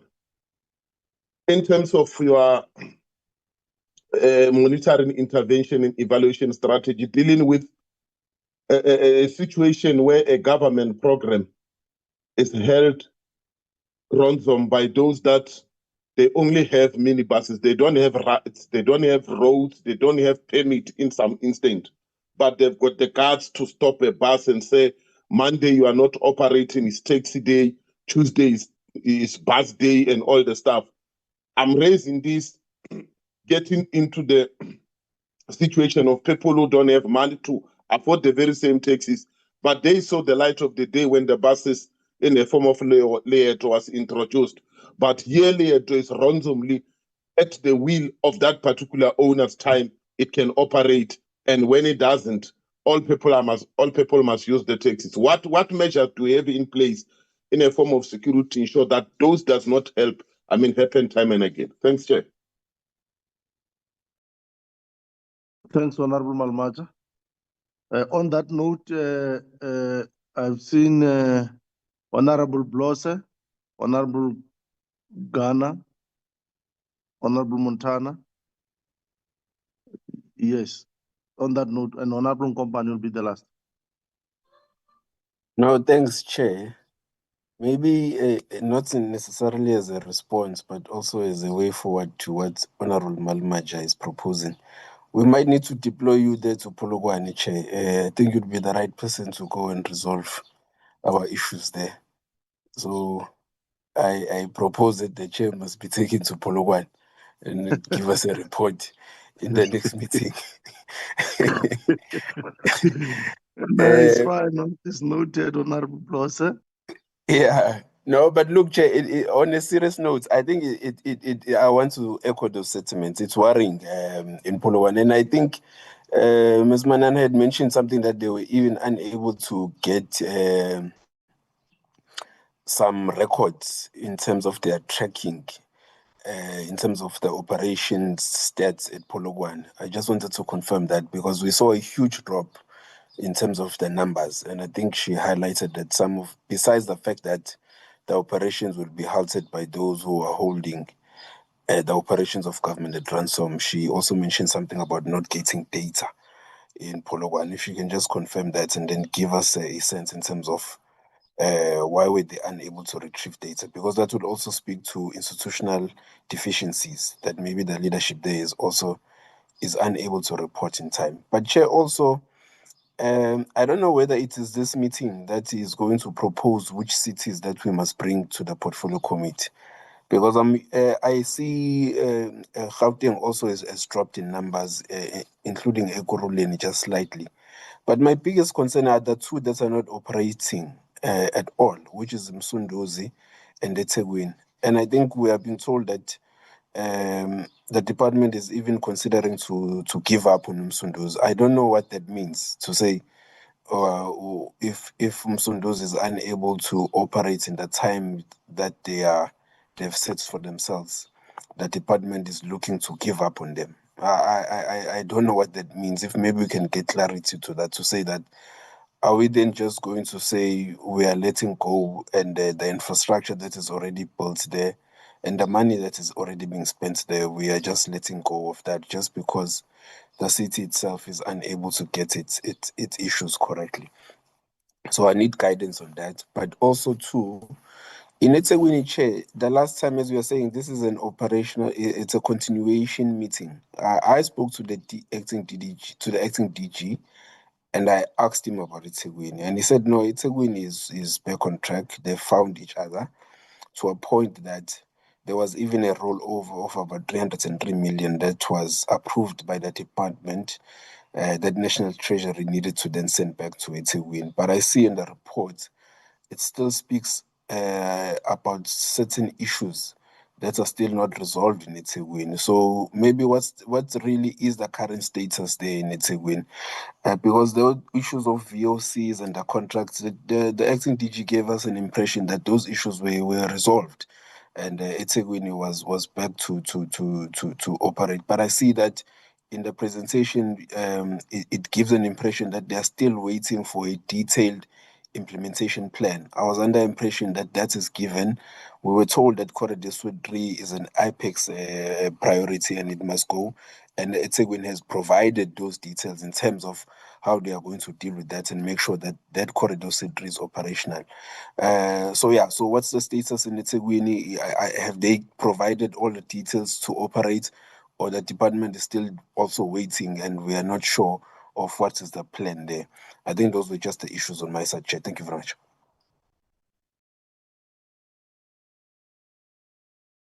Thank you. Honorable Ghana.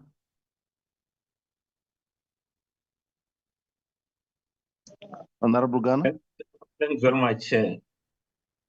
And to the point that the Honorable Bloss raises, so there are a number of concerns. I think the issue around Polokwane has been raised, but there's also, and I understand that this will be an ongoing conversation. Like when one goes through the aspects relating to Johannesburg. So Johannesburg was one of the first to operate, and one will have hoped that we have kind of mastered so the teething problems that they will have had. They are over it, but it doesn't look like it. I think if you look in terms of the amounts of money that Johannesburg gets from the grant itself and the general performance thereof, it's a cause for concern. So I think Honorable Bloss is correct. I think Polokwane is self-selecting insofar as that category is concerned. And then we do need to go a little bit deeper insofar as Johannesburg is concerned and the issues that the BRT faces there. Because even if you look at the revenue side of things, the performance of Johannesburg insofar as revenue is concerned, it's quite concerning. It's quite concerning. So it will be interesting, maybe from the ongoing conversation insofar as Johannesburg is concerned. What are some of, yes, there are some challenges that you are listing here, but I think there's something a lot deeper that we need to get to the bottom of as it relates to Johannesburg, the revenue for the number of buses that Johannesburg operates and the revenue thereof. It should concern because unless if the thinking around this grant is that the grant itself, the quantum and the thinking around the grant will continue in perpetuity or for the foreseeable future. In terms of if you look at the quantum of the subsidy that is given, it's to then ask, all right, what is envisaged? Let's say after the end of the MTDP, what are we envisaging this grant to have resulted in? And is there a world where these companies at the local level they will start contributing a lot more to their operation rather than each almost being subsidized to the greater portion of their operation. Like I think that's the next step for us to say, all right, we've been funding, we have, and which is correct, funding so far as this, the public service, the public transport and so forth. But there is an expectation from the municipalities themselves to do, like to run these bus operations in a sustainable way. I mean, financially sustainable, that's what I'm referring to. But I'm not getting a sense from the presentation and the presenter that we are closer to that level, wherein the kind of split will become a lot more, shows that there's efficiency happening at the municipal level. So I over and above I think Honorable Bloss raises the issue of the municipalities where this is not operating. I think we need we need to continue looking at that. There's the issue of Polokwane has already been raised, but I want to put on the table, Chair, that in the not so distant future, preferably before we go for our December break, let's find an evening where we get to the bottom of Johannesburg, its performance and its future. Where does Johannesburg sees itself? I mean, like even the number of passengers or the number of buses that they have, it's on the lighter side. Thanks very much. Thank you very much, Honorable Ghana. Thanks very much. Valuable. Honorable Montana. Good morning, Chair. Good morning, honorable members. And let it not be a thesis. My greetings to my to our dear sister there, Ms. Manana, and the duty team. Chair, I think thank you for a good presentation. I just want to raise a quick issue, guided by the fact that the point you made that this is an ongoing conversation. But I think there are some things that the department should not do to us. There's a reason why the numbers do not tally. The passenger trips do not tally compared to the billions that we're spending on this program. And I'm not saying the program should not be. We need this particular program. The network grant is very important. But you can see in the presentation, particularly the contradiction between, at some stage, the public transport grant, the network grant gives effect to the IPTNS, and the other side, it is precisely because as it's currently structured, this program doesn't do all the things that the department says it is doing. It is very important, we need it, but until you accept and acknowledge that it plays a particular role, and how you structure it can become a catalyst to change public transport, to influence public transport, but also acknowledge its serious limitation. This notion that it is integrating public transport, multi-mobility, the issues about changing land use, no, it's not doing that. In fact, we have a problem. You can see that when you go to all our cities, Cape Town, Johannesburg, you put one mode on top of the other. That's number one. Number two, why is this program not giving us the results? And that is why, Chair, we ask the question, tell us about the overall public transport demand out there. And you'll see the numbers are small, and the numbers will be small. Why are the numbers small? It's because when you look at programs like Rea Vaya, My City, they can give you at the most in the peak hour, they can give you 30,000 numbers. What is it called? 30,000 in the peak hour. They'll never be beyond that. So I think that until such time that we accept it, someone saw this story, and I'm hearing Honorable Ghana saying that we must look at the passenger numbers before December. I accept that. I agree with him fully. But you see, the story that was sold initially to National Treasury was that you're going to have these services, including BRTs, that will be self-sustaining. It's not correct. It can't be. Okay? If you do them, you want them to meet a specific demand within a gap within the public transport market.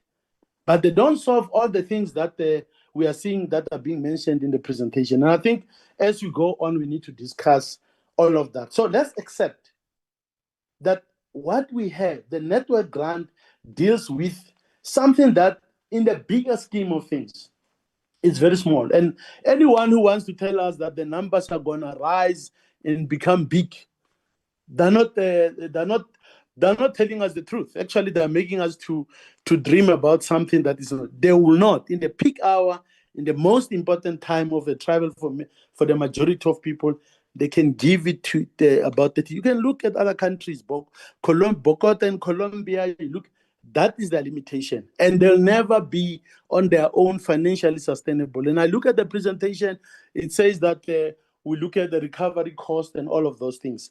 They will have to be subsidized. but they don't solve the bigger, they will not solve all the problems that I see in the notes that have been given to us. Lastly, Chair, you know, the department talks about a new approach. And I think if there's one person who should know this better, is Ms. Manana. In 2006 and 2007, when Cabinet approved the public transport strategy, the IPTNS, the integrated public transport networks of the cities, they've always stated that rail will be the backbone of this thing. Okay? And that will structure these things in line with that. Precisely because once these things exceed 30,000 in the peak hour, you know that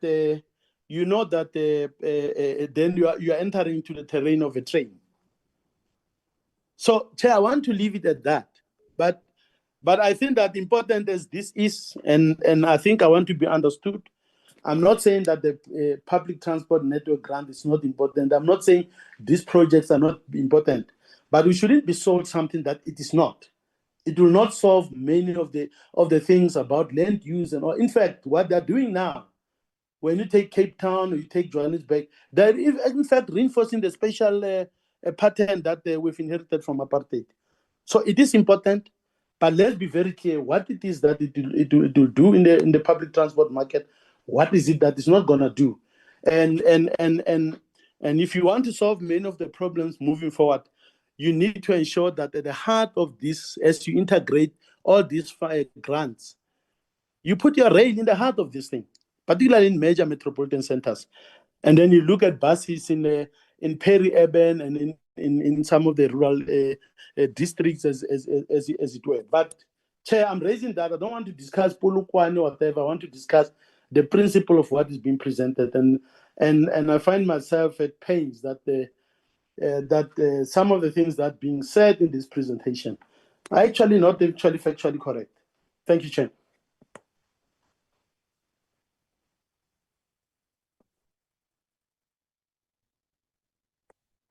Thank you very much. Thank you very much, Honorable Ngopane. You can comment or you can ask question. Thank you, Honorable Chair.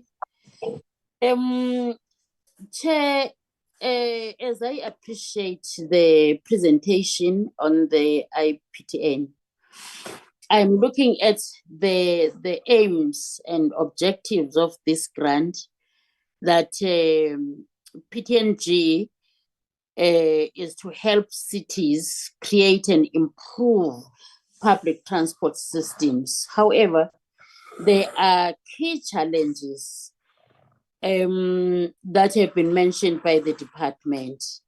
That is the lack of capacity in local municipalities and the over-reliance on PMUs that would create prolonged engagements and negotiations because there would be disputes from time to time. Now, my question, Chair, is just a simple one. To check whether the department has a plan to capacitate or assist the municipalities, detailed strategies to deal with the weak institutional and governance capacity when it comes to technical, managerial, and financial requirements of our municipalities in the country to implement our IPTNS. Then the second question is that, is there a plan in place to address the slow appointment of key officials to support the project and retain institutional knowledge in the municipality like George municipality? Thank you, Chair. Thank you very much. Ms. Manana, you want to say something in terms of responses before I come in? Okay, thank you, Chair. And also thank you for the comments and some of the questions. Okay, let's start with Polokwane. Chair, I think in Polokwane, as I indicated, the issue of industry transition, we think the city is quite weak in terms of implementing that work stream. And when that happens, then you then have an industry that basically is behaving the way that it is behaving. And I also think that your engagement with the industry is very important. There are issues of relationship building as well, and you need to be firm with the industry, and you need to be consistent. And when you are not like that, then this is where they think they can then come in and do whatever they like to do. But also what we're finding is the issue of law enforcement is important. Municipalities are currently not enforcing what is in their bylaws, for example, or even making sure that they work with provinces to make sure that those operators that don't have operating permits or operational licenses are dealt with quite strongly. It's also an issue that came up yesterday in the Deputy Minister's directive. He basically directed the city that you need to look at a law enforcement plan and make sure that law enforcement is improved within the city. And also when operations are halted, then the city will not be able to provide data.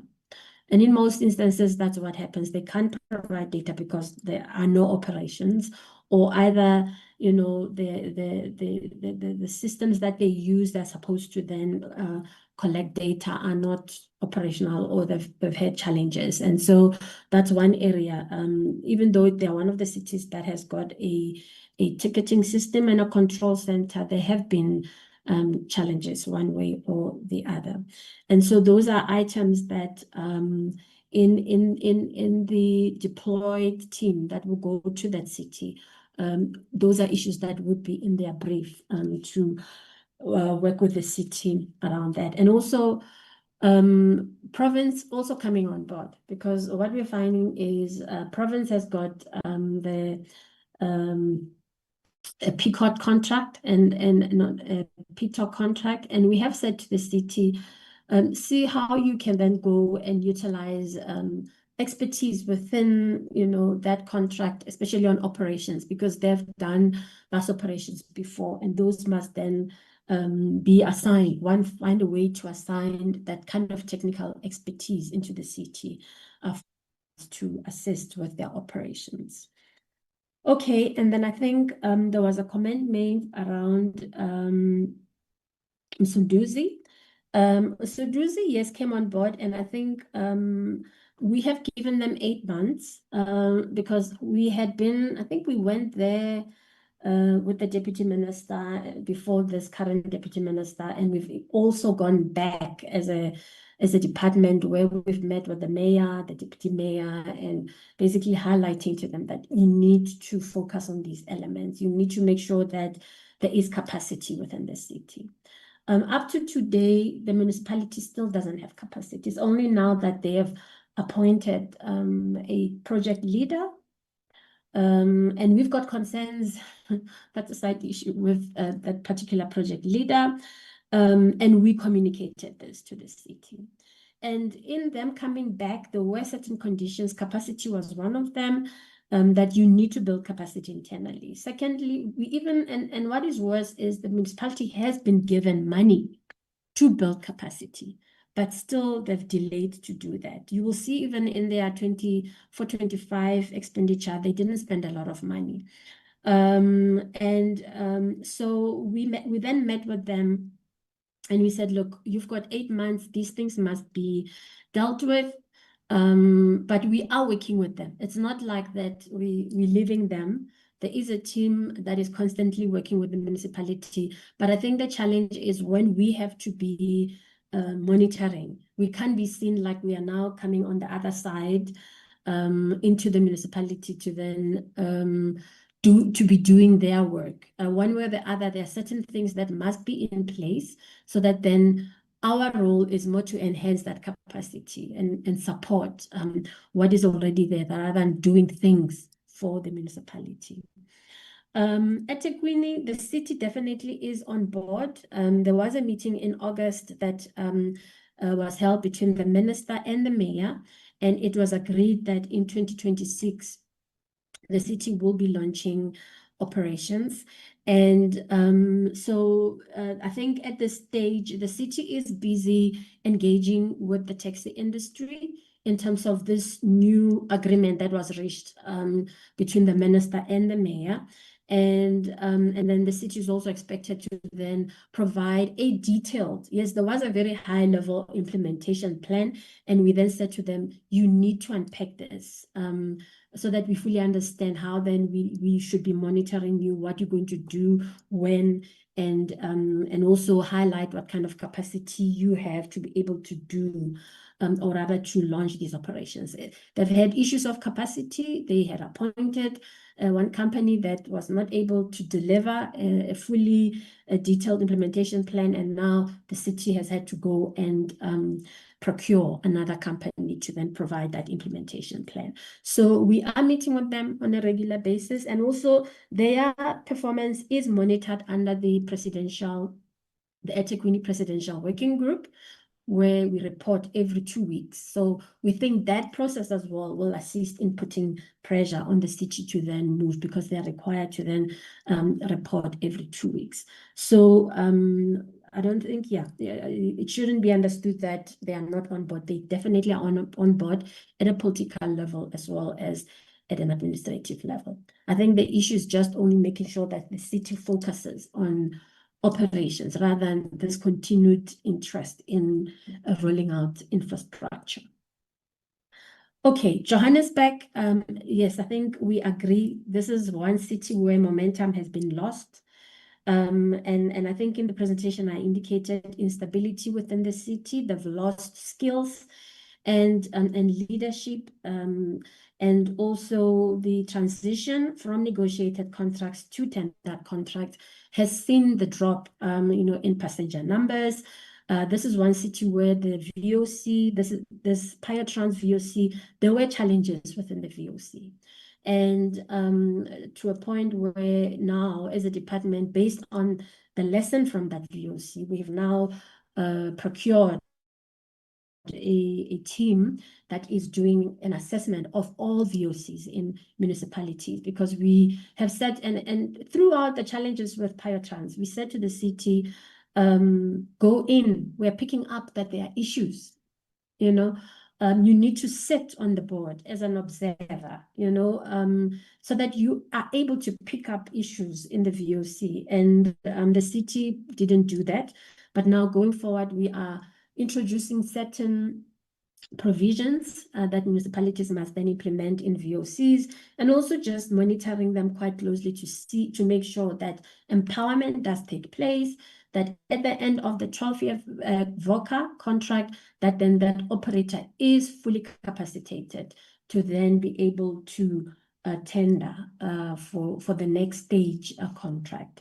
So there have been challenges with the VOC. Their revenue definitely is worse than 10 years ago.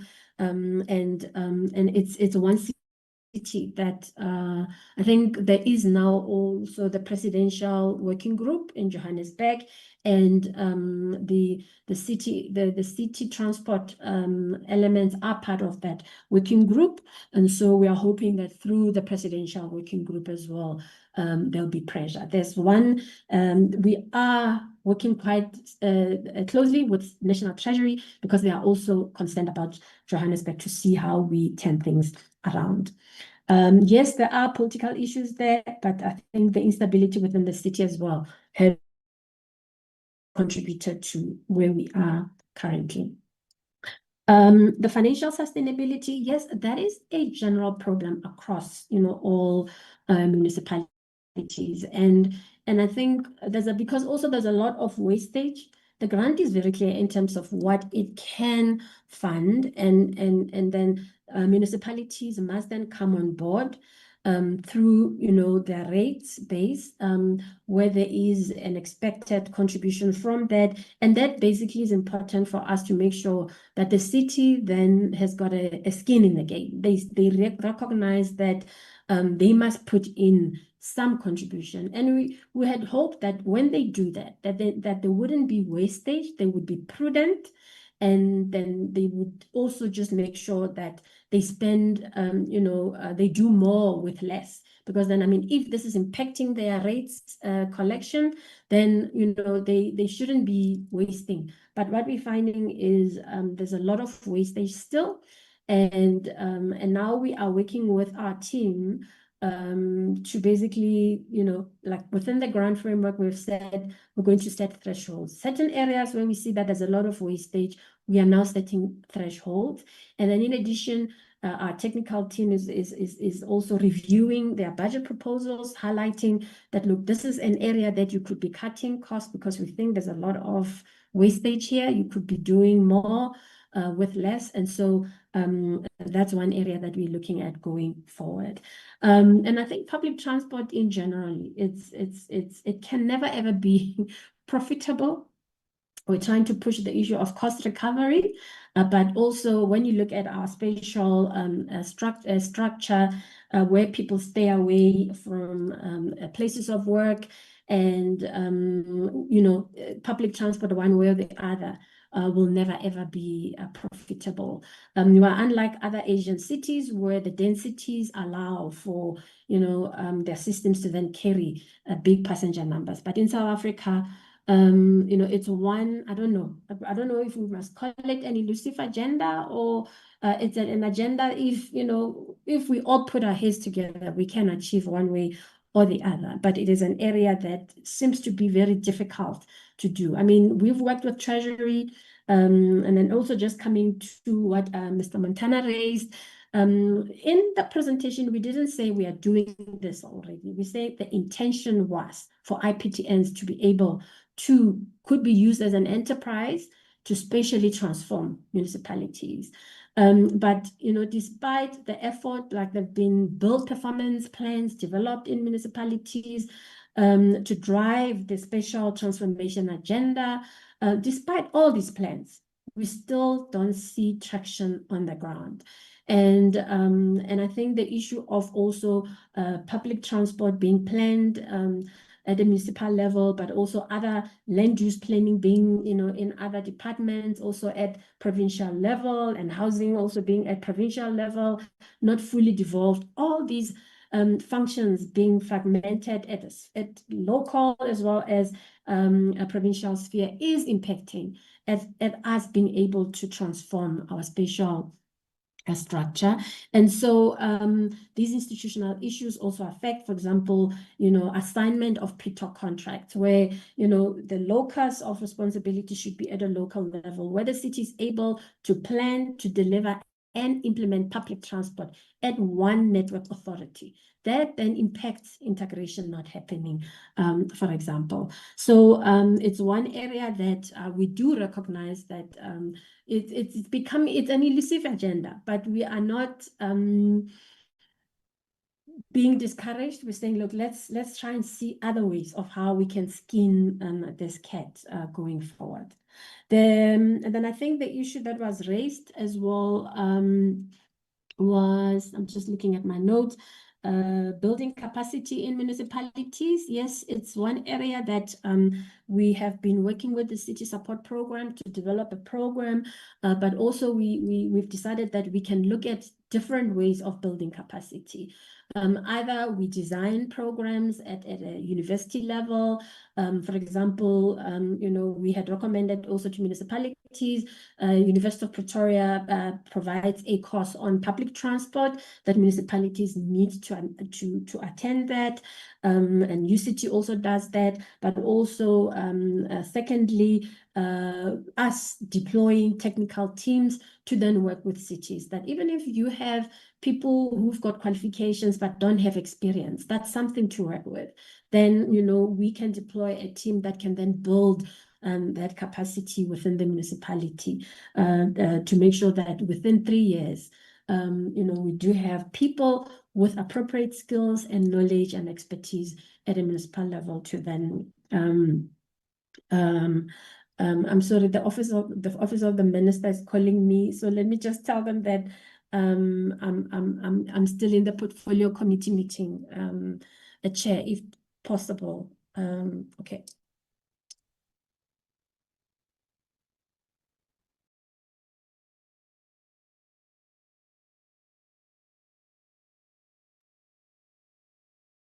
Okay. Then George as well. George was sold as a program that was a collaboration between the province and the municipality. And I think what we have seen is in the meeting that we recently had with them, the city presented an organogram where they're trying to build that capacity, basically firstly have an organizational structure that then looks at public transport being part of the municipality. That is the starting point. So there is an organizational structure that's going through council, and then the second level then would be making sure that skilled expertise is brought in, and the province recognizes that eventually they will have to phase out their involvement in the municipality so that the municipality can then stand on its own. And we do recognize that, the issue around, coming back to the issue of financial sustainability again, in smaller municipalities like George, where their rates base is very small, going forward, some issue must be looked at, on how then do we assist smaller municipalities like that? And this is where in Western Cape it has worked, because then the province came on board.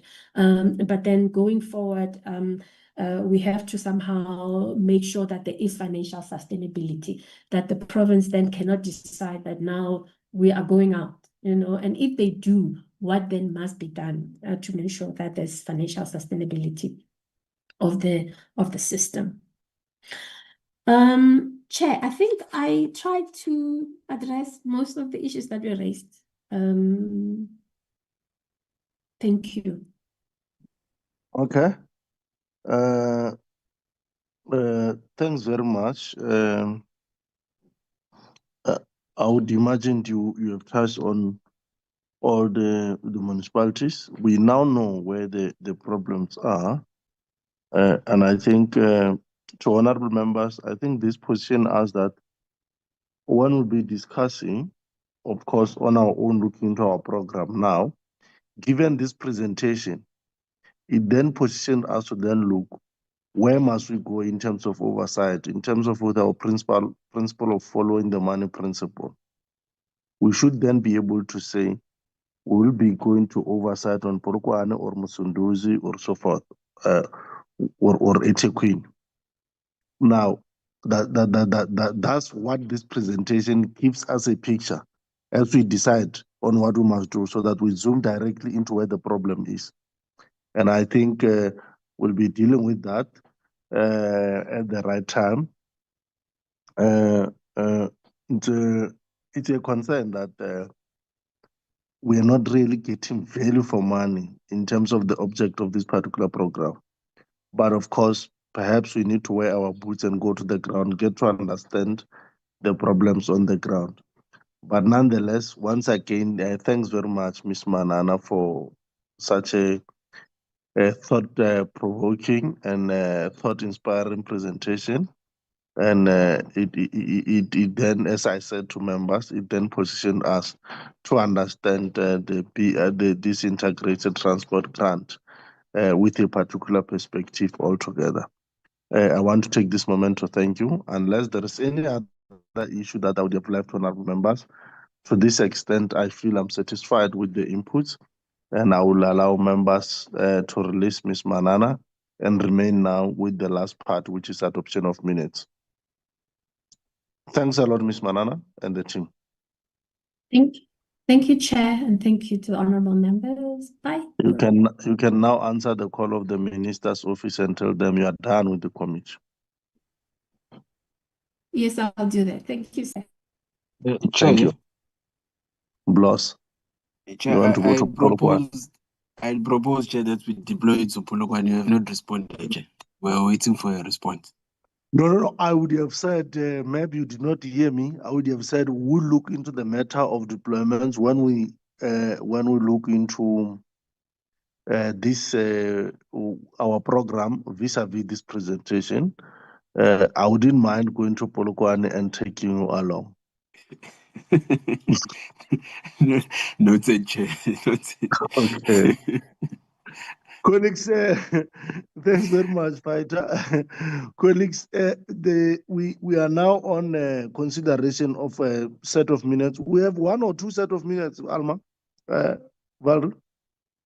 2 sets, Chair. It's the meeting of the 14th in the afternoon and the meeting on the 16th on the petition.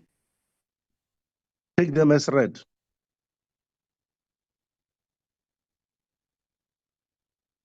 Any matter here?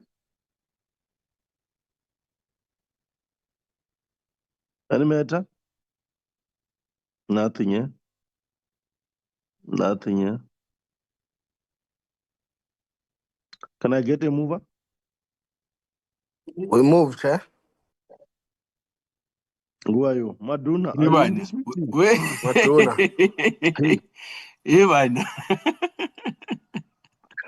This meeting of the 14th, we're in the meeting, Maduna, when you just come here to move.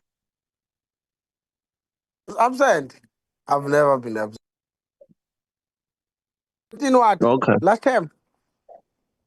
No, 14 last week. No, I was there. Okay. Honorable Maduna moves. Seconder. Chairperson, I will second that, Honorable Malamacha. Yes, when I'm definitely sure you were there. I have no doubt you were there. Don't start yet. Thanks very much. The set of minutes is adopted. Next set, the meeting of the 16th. Is that short meeting where we're getting a brief about the bridge, the petition with the Amadiwa community? Can I get a mover? I move. Matuna was present. Oh yeah, this year you were present. I even tasked you to go and look for Honorable Malmata and requested Montana to look for Honorable Quebec. You moved. Any seconder? Yeah, we second, Chair. I'll second, Chair. It's fine. Yeah, Honorable Montana can second. I'm not sure if you were in when Honorable Bloss. Were you in? Chair, I've never been absent, Chair, in the meeting. You're not like 100% attendance, Chair. 100% attendance. So he's the one who must go to Polokwane, Chair. Yeah, then you must go to Polokwane yourself. No, if you seconded, then the set of minutes are adopted. Thanks, Honorable Montana and Honorable Bloss and Honorable Maduna. The set of minutes are adopted. Any matter on the agenda? If there is no matter on the agenda, colleagues, it's 10 minutes after the hour 12, and I want to take this moment to thank all of you for having fully participated in this particular portfolio. It was a great day of engagement, and I wish you all the best as for the week ahead as you engage with other committees and as you engage with the program and responsibilities of your various political parties and of government, of parliament. And also wishing our team strength as they continue to prosecute our work in our absence. Thanks very much. The meeting stand adjourned is officially closed. Oh, thank you, Chair.